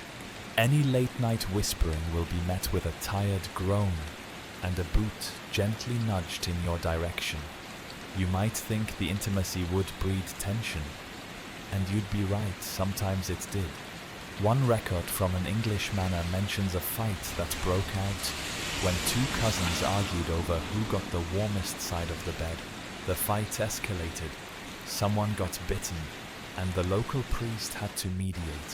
His solution: rotate sleeping positions weekly, like bed bingo. Still, bed sharing had benefits. Safety. For one, thieves were less likely to sneak up on a group. Warmth. Definitely. And for many, companionship. In a world full of hard labor, disease, and uncertainty, just knowing someone was beside you breathing, dreaming, real, brought comfort. Historians still argue whether bed sharing created stronger social bonds or led to more disputes. Likely both. Some households probably found it soothing. Others just gritted their teeth and endured it until someone built a barn loft and moved upstairs for the goats. A key piece. And don't assume the nobility got off easier. In castles and manor houses, bed sharing was common during travel or festivals. A king might share with a trusted advisor. A lady might share with a visiting cousin. Even high-ranking guests sometimes got plopped into beds with half-dressed relatives and a few murmured apologies. The custom was so ingrained that refusing to share a bed could be seen as rude, or worse, arrogant. One bizarre example: a royal scribe once recorded a guest declining a shared bed with a noble host. The host was so insulted, he insisted the guests sleep in the stable, where his pride may warm the cows. Ouch. Back in your humble house, things are settling down. The fire's gone to coals, the baby's finally asleep, someone snoring softly, and the dog sighs in the corner like an old man thinking about soup. You roll over, narrowly avoid your cousin's elbow, and tuck your scratchy blanket around your shoulders. It's not luxurious, it's not spacious, but it's what you know. And tomorrow, you'll wake up with sore ribs and someone else's hair in your mouth. Again, you knew the nights were getting longer. Everyone did. But knowing it doesn't prepare you for the icy eternity that is winter in medieval Europe. The sun sets before supper, and the darkness stretches out like an old cloak, ragged, cold, and impossible to ignore. You pile on every scrap of cloth you own, huddle close to your family, and try to remember what your toes felt like before they froze into numb pebbles. Winter sleep is not peaceful, it's survival. Your house is quieter now. The work slows with the season. There's less noise, fewer visitors, and a lot more teeth chattering. You lie down with the sun and rise with it too. But in between, there's a good chance you'll spend 14 hours or more in bed. Not sleeping the whole time, no one really can, but lying still, trying to conserve body heat and not let the freezing air in through the blanket seams. You shift under the wool blanket, pulling it over your nose. It's itchy, smells vaguely like last year's stew, and still isn't enough. You curl into a ball. Your little sister is already curled around your legs like a human scarf. The baby's in your arms. The dog's behind your back. Your uncle is a snoring mountain of fabric to your left. This is a pile of human warmth, and it's your only hope. The fire has gone out. That's the worst part. No one wanted to use up the last of the wood, and the coals didn't hold. You can't afford to burn more unless you want to risk running out before February. So you lie there in the dark, breath clouding the air, wishing for sunlight. Fringe detail. In some places, families would sleep near embers under overturned pots or heated stones wrapped in cloth, a kind of medieval space heater. Others tucked heated bricks into the bed, carried in from the hearth. If you had a clay stove built into the wall, congratulations, you were basically royalty. But if you didn't, you just froze. Some people wore everything they owned to bed tunics, cloaks, hoods, even gloves. You sleep with your boots on. Your breath frosts your hair. You're sweating under your layers and still somehow freezing. And when you wake up in the middle of the night, every movement sends icy shock waves through your limbs. You hear the wind outside clawing at the shutters. The house creaks, like it's as tired of winter as you are. Someone coughs. Someone else mutters in their sleep. The dog growls, probably dreaming about warm things, like roast chicken or revenge on the neighbor's goat. And then there's the smoke, because the windows are covered, and the chimney's a cracked hole in the roof. The room fills with smoke easily. Not enough to choke you, but enough to sting your eyes and make you cough if you shift your blanket the wrong way. And yes, you're expected to sleep through it. Complaining doesn't warm the air. Sometimes you wake up and there's frost on the inside of the wall. Ice crusts the nails. Your breath has turned the edges of your blanket stiff with frozen condensation. And yet, you lie still, because moving is worse. Historians still debate whether these long winter nights were restful or oppressive. Some argue the extended darkness led to more segmented sleep too, sometimes even 3 distinct periods of rest, broken by brief moments of wakefulness. Others believe people simply dozed lightly, drifting in and out while wrapped in silence and soot. One diary from a 14th century shepherd mentions the slow sleep, a state between dreaming and waking that lasted for hours. He wrote of hearing his own heartbeat echo off the walls, and how time seemed to stretch like melted wax. Whether that's poetic flair or chronic hypothermia is anyone's guess, but it wasn't all bad. Families told stories in the dark, quiet tales, passed from mouth to ear, about saints and giants and foolish lords. These stories weren't just entertainment, they were glue. They held people together when the cold pressed too hard. You remember your mother whispering one about a woman who turned into a robin during the winter to watch over her children. It made you cry when you were 6. It still does. Sometimes. People also prayed more in winter, not because they were more pious, because they were more awake. Sleep interrupted by cold gave you time to whisper a few Ave Marias, to reflect on your soul, to quietly ask that this not be the night the roof caves in under the snow. And then there were the dreams, vivid, strange, often unnerving. Some blamed the cold. Others said winter was when spirits walked most freely. You've heard stories of dreams that told the future, or warned of illness, One man said he saw fire in his dream and woke to find the hearth smouldering against the floorboard. Coincidence? The priest didn't think so. Tonight, as you lie awake during your second, or is it third sleep phase, you wonder how much longer winter will last.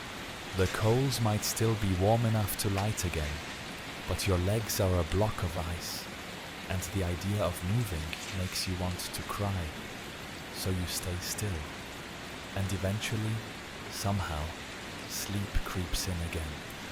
Not gently, not sweetly, but like a heavy fog, curling around your body and pulling you down into stillness. The wind howls, the baby stirs, and the medieval night stretches on. You might think that being a king means you sleep in a bed stuffed with swan feathers, serenaded by harps, with servants gently whispering lullabies into your ear. And yes, your bed is massive, your sheets are imported, and your sleeping robe costs more than a village. But despite all this, you're still not sleeping well.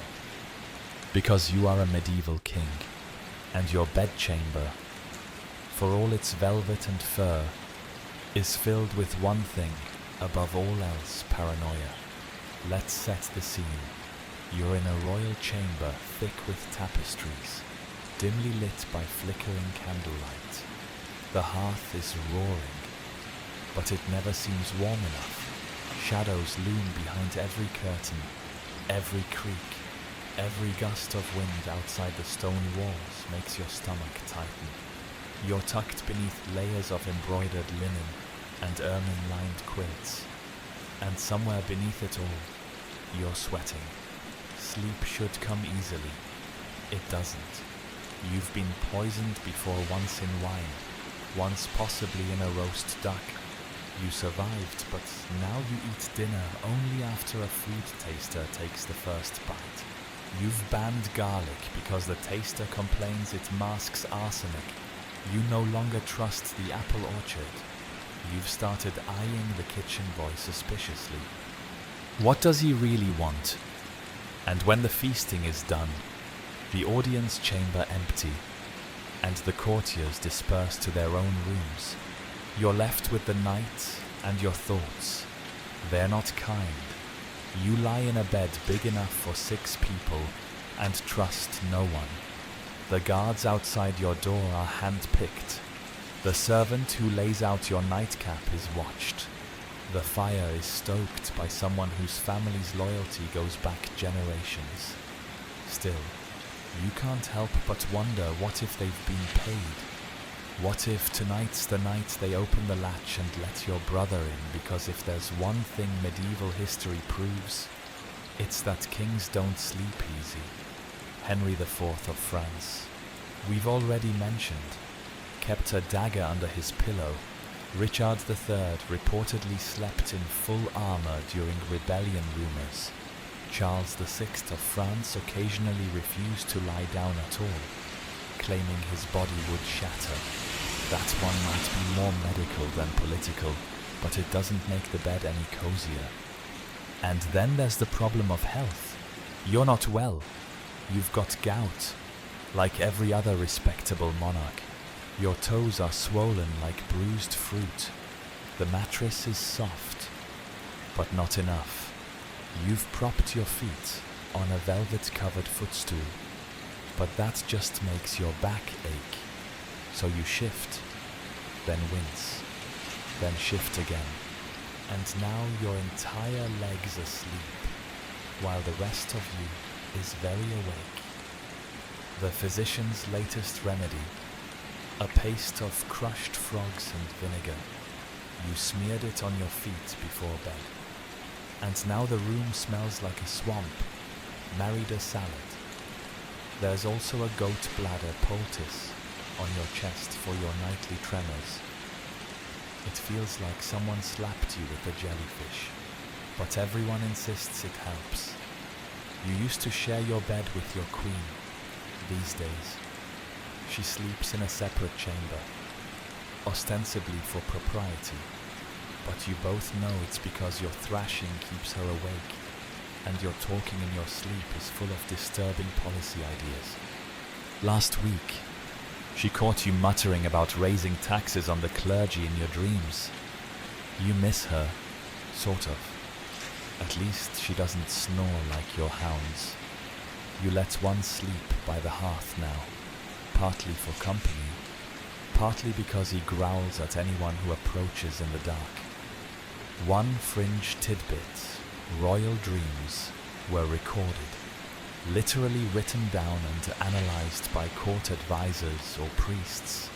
A king dreaming of falling might delay travel. Dreaming of water could mean diplomatic trouble. One French king delayed war for a month after dreaming of 3 black birds landing on his bed. Historians still argue whether these dreams were really that influential or if the kings just needed excuses to stay in bed. But influence aside, you know the feeling of waking from a dream and not knowing whether it's prophecy or premonition. Last night, you dreamt of wolves in the throne room.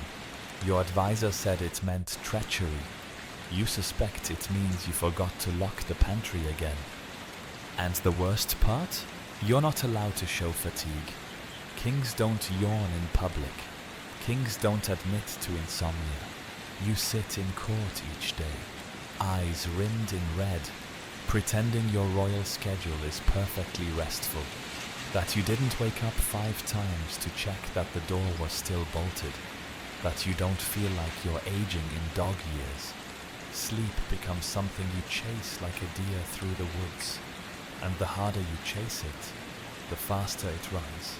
So here you are now, king of all you survey, ruler of lands vast and rich, and you'd trade your crown for one uninterrupted night of sleep without gout, betrayal, or dreams about your own funeral.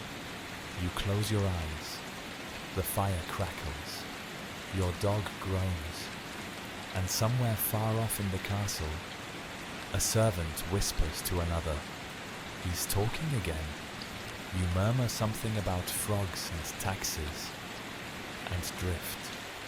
Sleep shouldn't be a luxury in a siege, but here you are, trying to nap while your city is being pounded by rocks the size of livestock. It's not going well.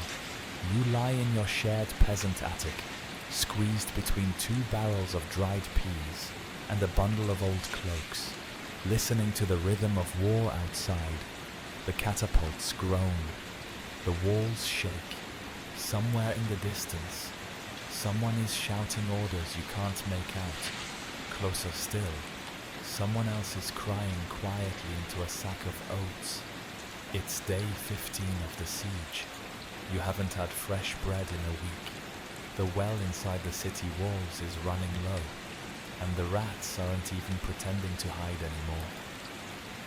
Sleep is a fragile, stolen thing when it happens at all. You close your eyes and try to pretend the creaking roof beam isn't a metaphor for your mental state, but your body won't let you rest not fully. Every sound jolts you. A dropped spoon, a baby's whimper, the terrifying thunk of something hitting stone far too close to your house. There's no safety, no rhythm, no first sleep or second sleep.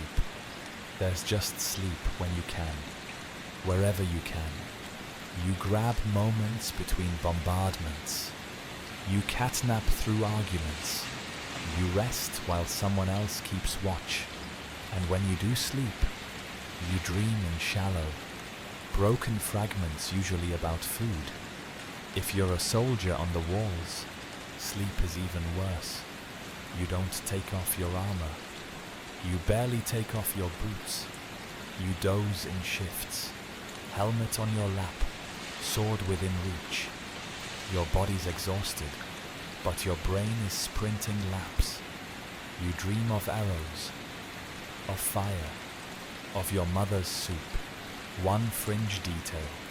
Some soldiers tied their helmets to their heads with cord while they slept, just in case they had to wake and fight instantly. Others slept with shields across their bodies, like metal blankets. It was part armor, part comfort object, part please don't stab me here sign. In castles under siege, the nobility fared slightly better. The queen might have a private chamber. The king might still sleep in a proper bed, but make no mistake, nobody's resting easy. You don't sleep deeply when your own walls are groaning under trebuchet fire. You don't dream sweetly when the kitchen is out of flour and the moat smells like boiled death. Historians still argue whether people really managed to sleep during long sieges, or whether exhaustion eventually just forced them into unconsciousness. Either way, they slept badly. Worse still, the sounds never stop. Day or night, the siege engines don't sleep. The battering rams don't wait, even when they're not active. The silence becomes its own torment. What are they planning? Are they digging under the walls? Are they building ladders? Are they waiting for you to fall asleep? Inside the city, sleep spaces get even more chaotic. Churches fill with refugees. People sleep in rows on the floor. Families squeeze into stairwells, storage rooms, or cellars, anywhere they feel slightly safer from incoming rocks. You once found your neighbor curled under your kitchen table, holding a candlestick like it owed her money. She didn't apologize. You didn't ask. If it's winter, you huddle for warmth. If it's summer, you suffocate. Air becomes thick and sour. The rooms reek of unwashed bodies, burnt wood, fear, and still you try to sleep. Because your body needs it. Because you can't swing a pitchfork or carry a water bucket without it. Because your brain is starting to see things that aren't there. There's that priest who walks the streets at night, murmuring blessings and sprinkling holy water. He says the demons are circling. You think the demons might be in your shoes. Last night, they whispered insults about your hygiene. And let's not forget plague paranoia, because in some sieges, the attackers weaponized disease, launched rotting corpses over the wall, dead livestock, things that shouldn't fly. If you wake up to find a bloated goat in your yard, you know they're trying to infect you before they breach the gate, so you sleep less, wash more, or try to. You hang garlic by the door. You mumble protective prayers before bed. You tie a small wooden cross to your belt, just in case you die in your sleep. The priest says it'll help guide your soul. In moments of relative quiet, you might hear someone snore and feel jealous, or worse, furious. How can they sleep? Don't they know we're all about to die? Then you catch yourself drifting. Your eyes close. Your mind floats. You see a vision of a roast chicken juggling apples. You're pretty sure that's not a real dream. You open your eyes again. Sleep during siege is strange like that. Disjointed. Unreal. It feels like a mix of dream and panic. Like your body's trying to rest, but your brain refuses to file the necessary paperwork. You'd give anything for a full night's sleep, a proper mattress, a closed door. A quiet hour without someone coughing up their soul in the corner. But tonight, all you get is a sack of straw, a borrowed blanket, and the distant sound of stones crashing against stone. You close your eyes anyway, and hope the next sound you hear isn't the wall falling. You're sweating before breakfast, not because it's hot though it is, but because you've been swinging a hoe since sunrise, and your back is already filing complaints with your knees. You wipe your brow, squint at the field, and wonder just how many more hours of digging, planting or reaping stand between you and the one true luxury a peasant laborer gets: the nap. Midday rest is one of the few moments in your life when no one, not even your landlord, expects anything from you. And in medieval Europe, especially in the countryside, napping isn't laziness, it's survival. You don't have a clock. Of course, you judge time by the sun's height and your stomach's growls. Around midday, when your shadow shortens and your spine feels like a twisted rope, it's time for a break. You trudge to the edge of the field, drop your tools, and collapse into the grass, dirt and all.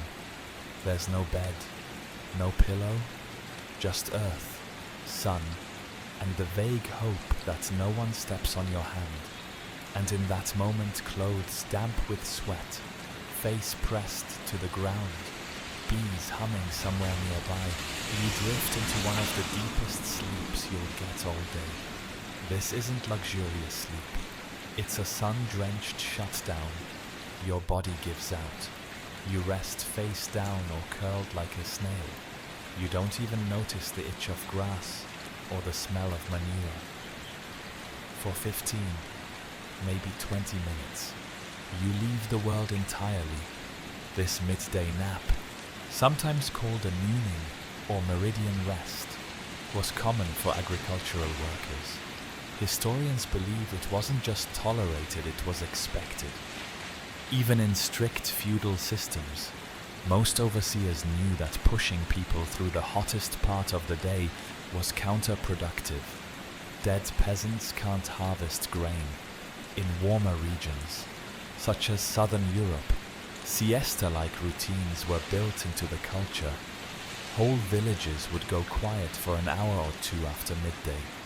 The streets empty except for dogs and drunks. In northern climates, naps were shorter, sneakier, and often interrupted by someone shouting about goats. Back-breaking work demanded this pause. Without it, people collapsed from heat or dehydration. So when your overseer or even your lord takes their own break, no one blames you for nodding off with a shovel as your pillow. But of course, the moment doesn't last. A fly lands on your nose. A distant bell chimes. Someone yells your name. The sun hasn't moved much, but your body insists the nap is over. You blink, groan, and push yourself upright. There's a blade of grass stuck to your cheek and a line of drool darkening the dirt. It was glorious. Until now. Fringe fact. Some field workers developed nap strategies, choosing shaded spots under carts, using hats to cover their eyes. One 13th century manual even suggests resting on the left side, that the heart may be cooled and the breath calmed. Fancy advice for a guy snoring in a cabbage patch. Not everyone got to nap, though. Women doing domestic labor, cooking, spinning, child wrangling were often too overwhelmed to pause. Some snuck naps while breastfeeding. Others simply fell asleep while working. There's a record from a 14th century household of a washerwoman who reportedly slept upright with her arms in the bucket. She woke up soaked and slightly insulted. Children, however, were basically nap royalty. No chores nap. Too many chores. Still nap. There's no formal nap time. But kids manage to pass out anywhere under tables, beside ovens, even mid-sentence. They were probably the only ones who slept with any style. For the elderly, napping became part of their daily rhythm. One monastic scribe described his grandfather as a man who naps as often as he prays 3 times daily. At least, it wasn't frowned upon. It was expected. Old age and fatigue walked hand in hand, and no one batted an eye if Grandpa snored through evening prayers. Even some nobles indulged in midday rest, though they had more privacy lounging on cushions, shaded by drapes. possibly attended by someone fanning them with a feather, and their naps were sometimes called repose, because apparently everything sounds fancier in Latin. Still, nobles had stress naps too, during long council meetings, after large meals, or while waiting on a messenger who's 3 days late with news about a possible uprising in the east. Some kings, notably Edward I of England, were said to take rest with the sun's highest climb, aka sneak in a solid 30-minute drool session in a padded chair.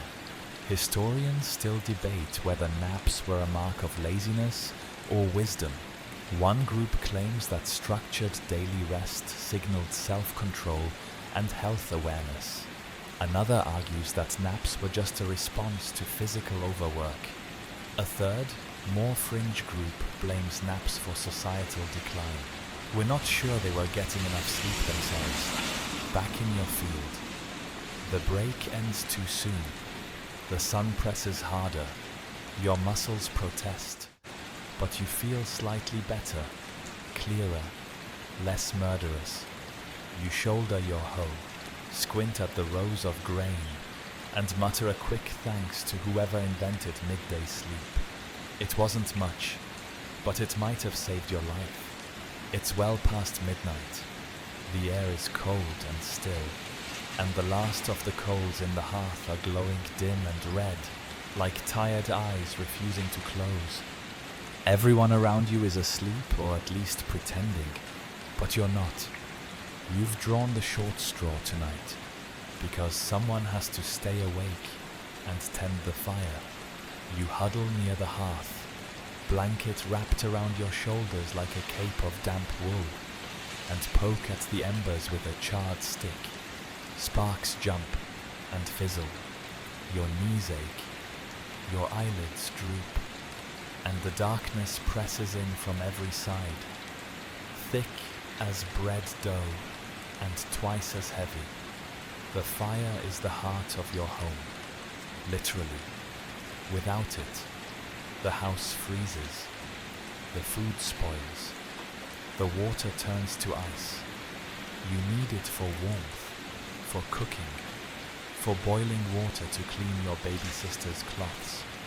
And if it goes out, you'll have to relight it the hard way using flint and steel, and probably a lot of swearing. So someone must watch it. And tonight, that someone is you. The job isn't glamorous. You're not a monk doing sacred vigil, or a king plotting under candlelight. You're just a tired, smoke-smeared body watching lumps of wood slowly turn to ash. Your eyes sting. Your throat itches. You think you saw a mouse scamper across the ashes just now, or maybe that was your imagination having a midnight tantrum. Still, this watchful hour isn't all bad. It's quiet. The snoring is distant, muffled by wool and fatigue. The house creaks with familiar sounds. You sip from a mug of weak ale, lukewarm now, but still better than the water. You catch your own reflection in the metal of a hanging pot, ghost-like and flickering. You look like someone who's fought a dragon and lost. Twice, you nudge a new log into place. It hisses and pops, then catches flame. The fire sputters to life again, throwing new shadows onto the wall shadows that flicker and dance like they're whispering secrets. One looks suspiciously like your aunt. You decide not to think too hard about it. In the wealthier homes, of course, someone else is doing this for you. A servant, usually. Sometimes a rotating watch boy who sleeps lightly and is used to getting whacked awake by their master for fire duty. They sit beside the fire and make sure the royal behind doesn't wake up cold and grumpy. It's a humble job, but weirdly vital. One half-forgotten noble once wrote that the hearth-boy is of greater value to me than my steward, for I may dine in cold, but never sleep in it. Fringe fact, some households even hired hearth-keepers, a specific role just to maintain the fire through the darkest part of night. It wasn't glamorous, but it was respected, especially during winter. A warm fire could mean the difference between health and hypothermia, and in a home with infants or elderly family, the stakes were even higher. There were ritual, too. In some villages, the last person awake at night would bank the fire, that is, push the coals together, cover them with ashes to hold in heat, and whisper a prayer to Saint Bridget or Saint Michael. Not because they were superstitious, okay? Yes, also that, but because fire was alive, and if you didn't treat it right, it might leave you. Some even believed the fire had a kind of spirit, a will, that if it was not properly tended, it might choose not to relight in the morning. One 12th century French woman reportedly gave offerings to her hearth each night. Little bits of bread, a coin, once even a ring. Her neighbors thought she was mad. Her fire never went out.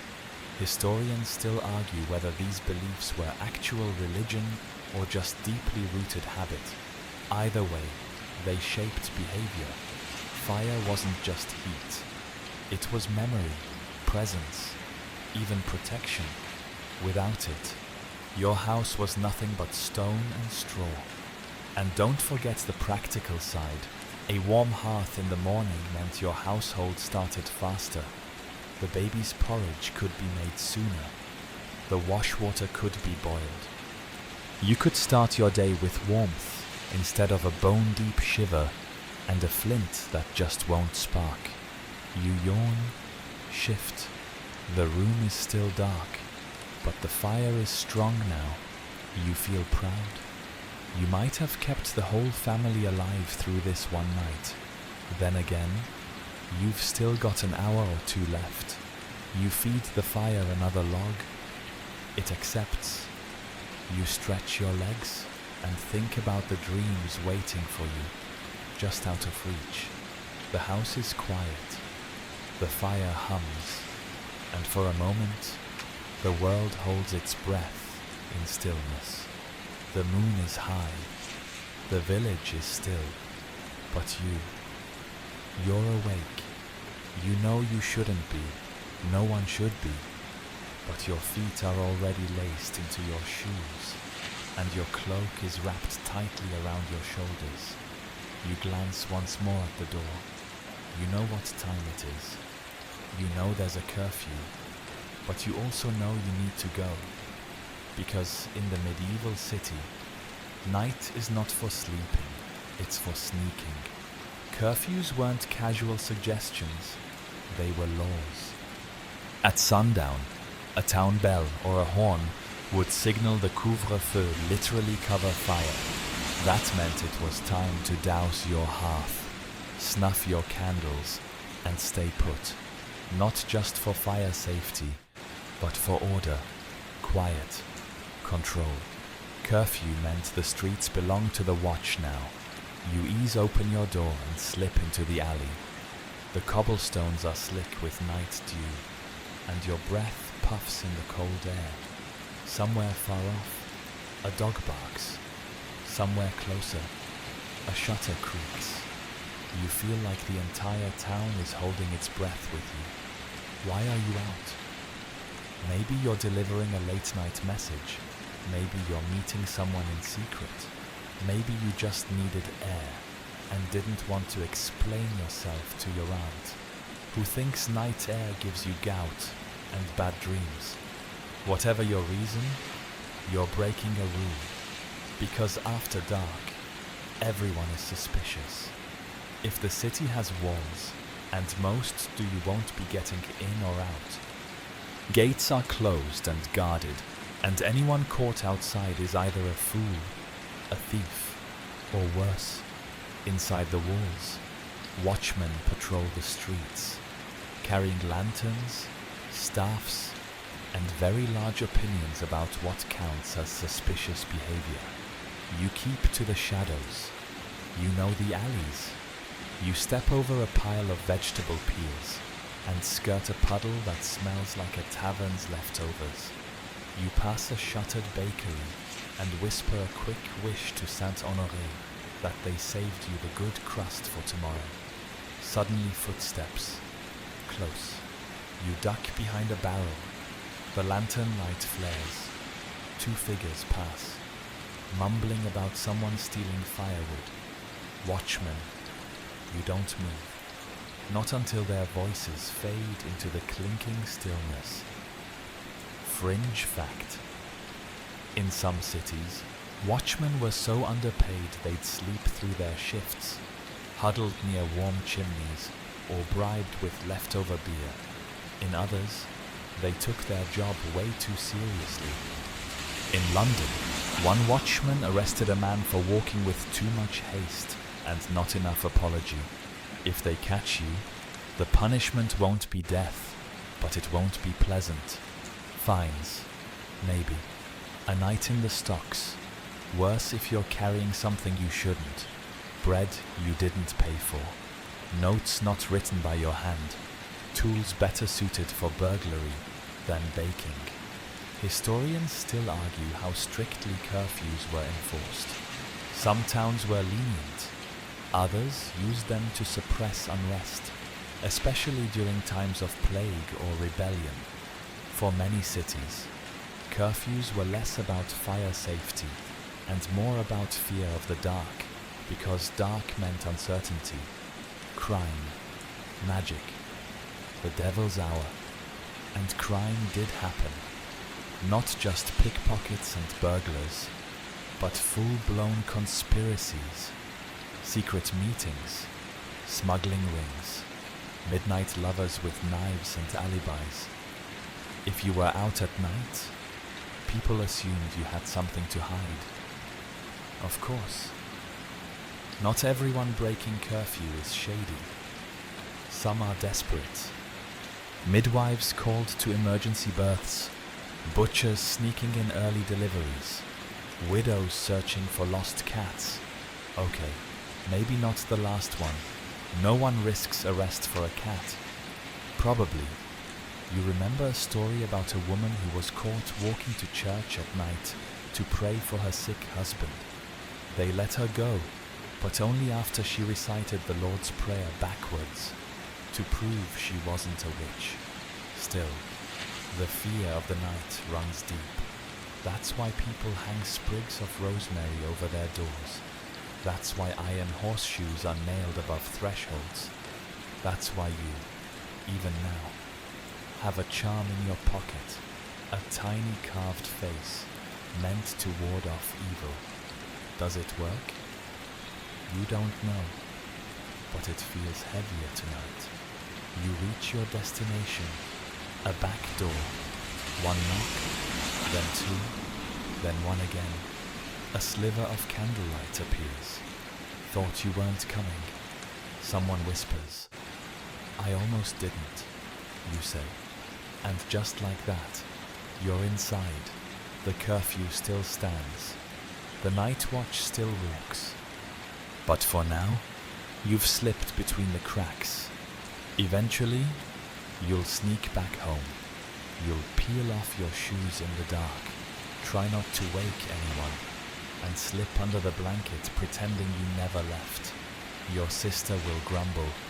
The dog will sniff your feet disapprovingly, but you'll fall asleep, heart still racing, wondering if they saw you, if they followed you, if someone knocks on your door tomorrow.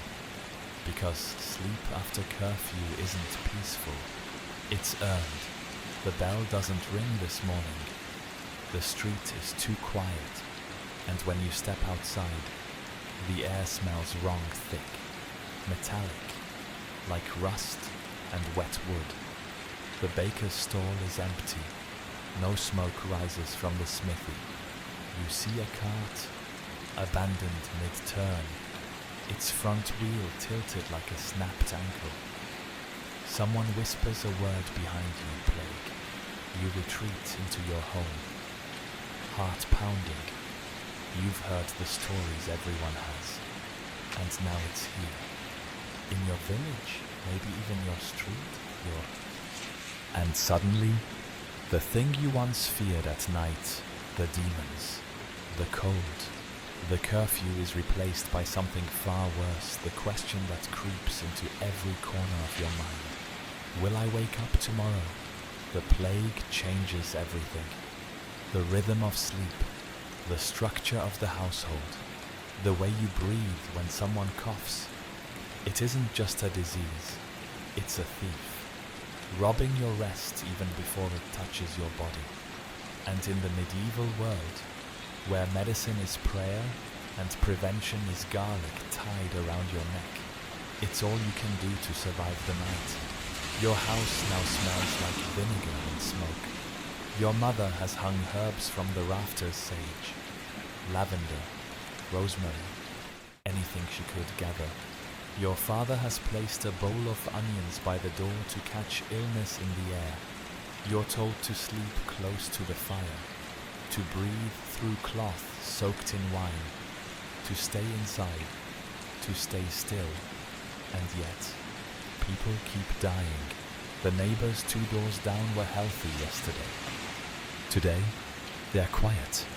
You don't hear their rooster anymore.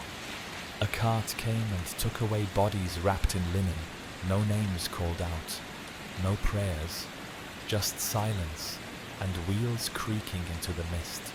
You lie down that night, but your body won't unclench. You're not sick, yet, but your stomach churns like it already knows. Your breath feels shallow. Your limbs feel hot. You tell yourself it's just panic. You don't know the word for it. Anxiety hasn't been invented yet, but you feel it anyway. The darkness doesn't help. Your sister clutches your arm as she sleeps. Your uncle coughs twice in the corner. No one mentions it. You all heard it. You all pretend you didn't. Fringe fact. Some people believe that sleep itself could make you vulnerable. That closing your eyes and relaxing your guard opened the body to disease. Others argued that rest was essential for protection. The argument was so widespread. Some households divided their members. The old and weak were told to sleep more. The young and strong were told to sleep less. Neither approach worked particularly well. In cities, things are worse. Whole blocks are boarded shut. Priests walk the streets chanting psalms through handkerchiefs. Doctors in beaked masks stuffed with herbs move door to door, administering remedies like leeching and boiled thistle water. And the death toll rises anyway. In countryside villages, the panic spreads slower, but it still spreads. You hear of entire hamlets where only 1 or 2 survived. You hear of children buried in shared graves, of sleep interrupted by vomiting, fever, blood, of people afraid to lie down because too many never got up again. And still, your family tries to live normally. You eat the same bland porridge. You pray the same evening prayers. You say goodnight like it's not weighted with fear. But the nighttime silence is different now. Heavier. Every creak of the floorboards sounds like a warning. Every breeze through the shutter feels like a chill in your bones. Sleep becomes not just an escape, but a test. If you sleep well, you wake grateful. If you sleep poorly, you worry you're next. Some people begin sleeping in shifts, so that someone is always awake to watch for signs: fever, seizures, nosebleeds. Your mother wakes every hour to check your sister's breathing. You lie still, pretending to sleep, heart thudding like a war drum. Historians still argue whether sleep during plague outbreaks truly decreased or just changed in quality. Some documents suggest people slept longer as a means of coping, Others show rising reports of night terrors, of ghost dreams, of people screaming themselves awake. Fear, it turns out, is a powerful sedative and an even stronger stimulant. In one town, a local woman was accused of witchcraft after neighbors claimed she slept too peacefully while others died. She said she just drank poppy tea. They didn't believe her. You try to dream. You try to find comfort. You remember a lullaby your grandmother used to sing about a sheep in the fog, about stars blinking softly behind the clouds. You hum it to yourself under your breath, barely audible. Your sister stirs, then settles again. Outside, the cart wheels creak again. Inside, your father mutters a prayer, and you finally drift off. Not because you feel safe, but because your body has no choice. It's nearly dawn. The night has been longer than most, and your body feels as if it's sunk into the earth itself. Somewhere nearby, a rooster belts out his morning solo. It's not elegant. It's not even in tune. But it means something important. You survived the night. You stretch. Slowly, carefully. Your blanket slips from your shoulders. Cold air rushes in, and your skin puckers like a plucked goose. But you don't pull the blanket back. You let the chill wake you up. The room is still dim, lit only by the earliest grey streaks of morning sneaking through the cracks in the shutters. Dust dances in the air, caught in a soft beam of light. Somewhere near your foot, the dog gives a contented grunt. Your sister mumbles in her sleep and pulls the corner of the blanket into her mouth. You smile, just a little. You're sore, you're tired, but you're here. This is the moment when the medieval world shifts gears from rest to labor, from dreams to duty. The coals in the hearth are dead now, but someone will rise soon to relight them. Probably you. You always get picked when it's cold. The straw mattress creaks as you sit up, one by one. The others stir your uncle scratching his beard, your brother coughing, your mother already tying up her hair. The baby wakes and immediately begins her daily performance of Why Am I Hungry Again? It's the medieval version of a morning alarm. You glance outside. The sky is still a painting in progress, deep blue, fading at the edges. A mist hangs low over the fields, soft and quiet. The earth looks cold, but peaceful. You'll be working in it soon, pulling up roots, checking fences, maybe helping mend the roof before the next storm. But for now, for just a few more moments, you hold on to the last thread of sleep, still clinging to your limbs. You feel the warmth of where your body lay. You watch the light creep forward, climbing the walls, washing over faces that still carry the softness of dreams. And you think this wasn't always comfortable. It wasn't restful, but it was real. You slept in straw, with rats, with fear, with stories, with family. You slept in cold castles and smoky kitchens, on roadsides and under siege. You slept next to goats, thieves, kings, lovers, monks. You slept under rules and rituals and relics. You slept like a medieval human. And now, as the village stirs and the rooster crows again, louder this time, as if proud you stand, it's time to begin the day. Again, and now, as the light of dawn stretches across your imagined thatched roof, we ease back from that long and winding journey through medieval nights. Let your body soften. You've carried buckets, swung sides, and stirred embers through frost-bitten darkness. You've whispered prayers under wool. dreamed of beasts and saints, and counted every breath when plague crept close.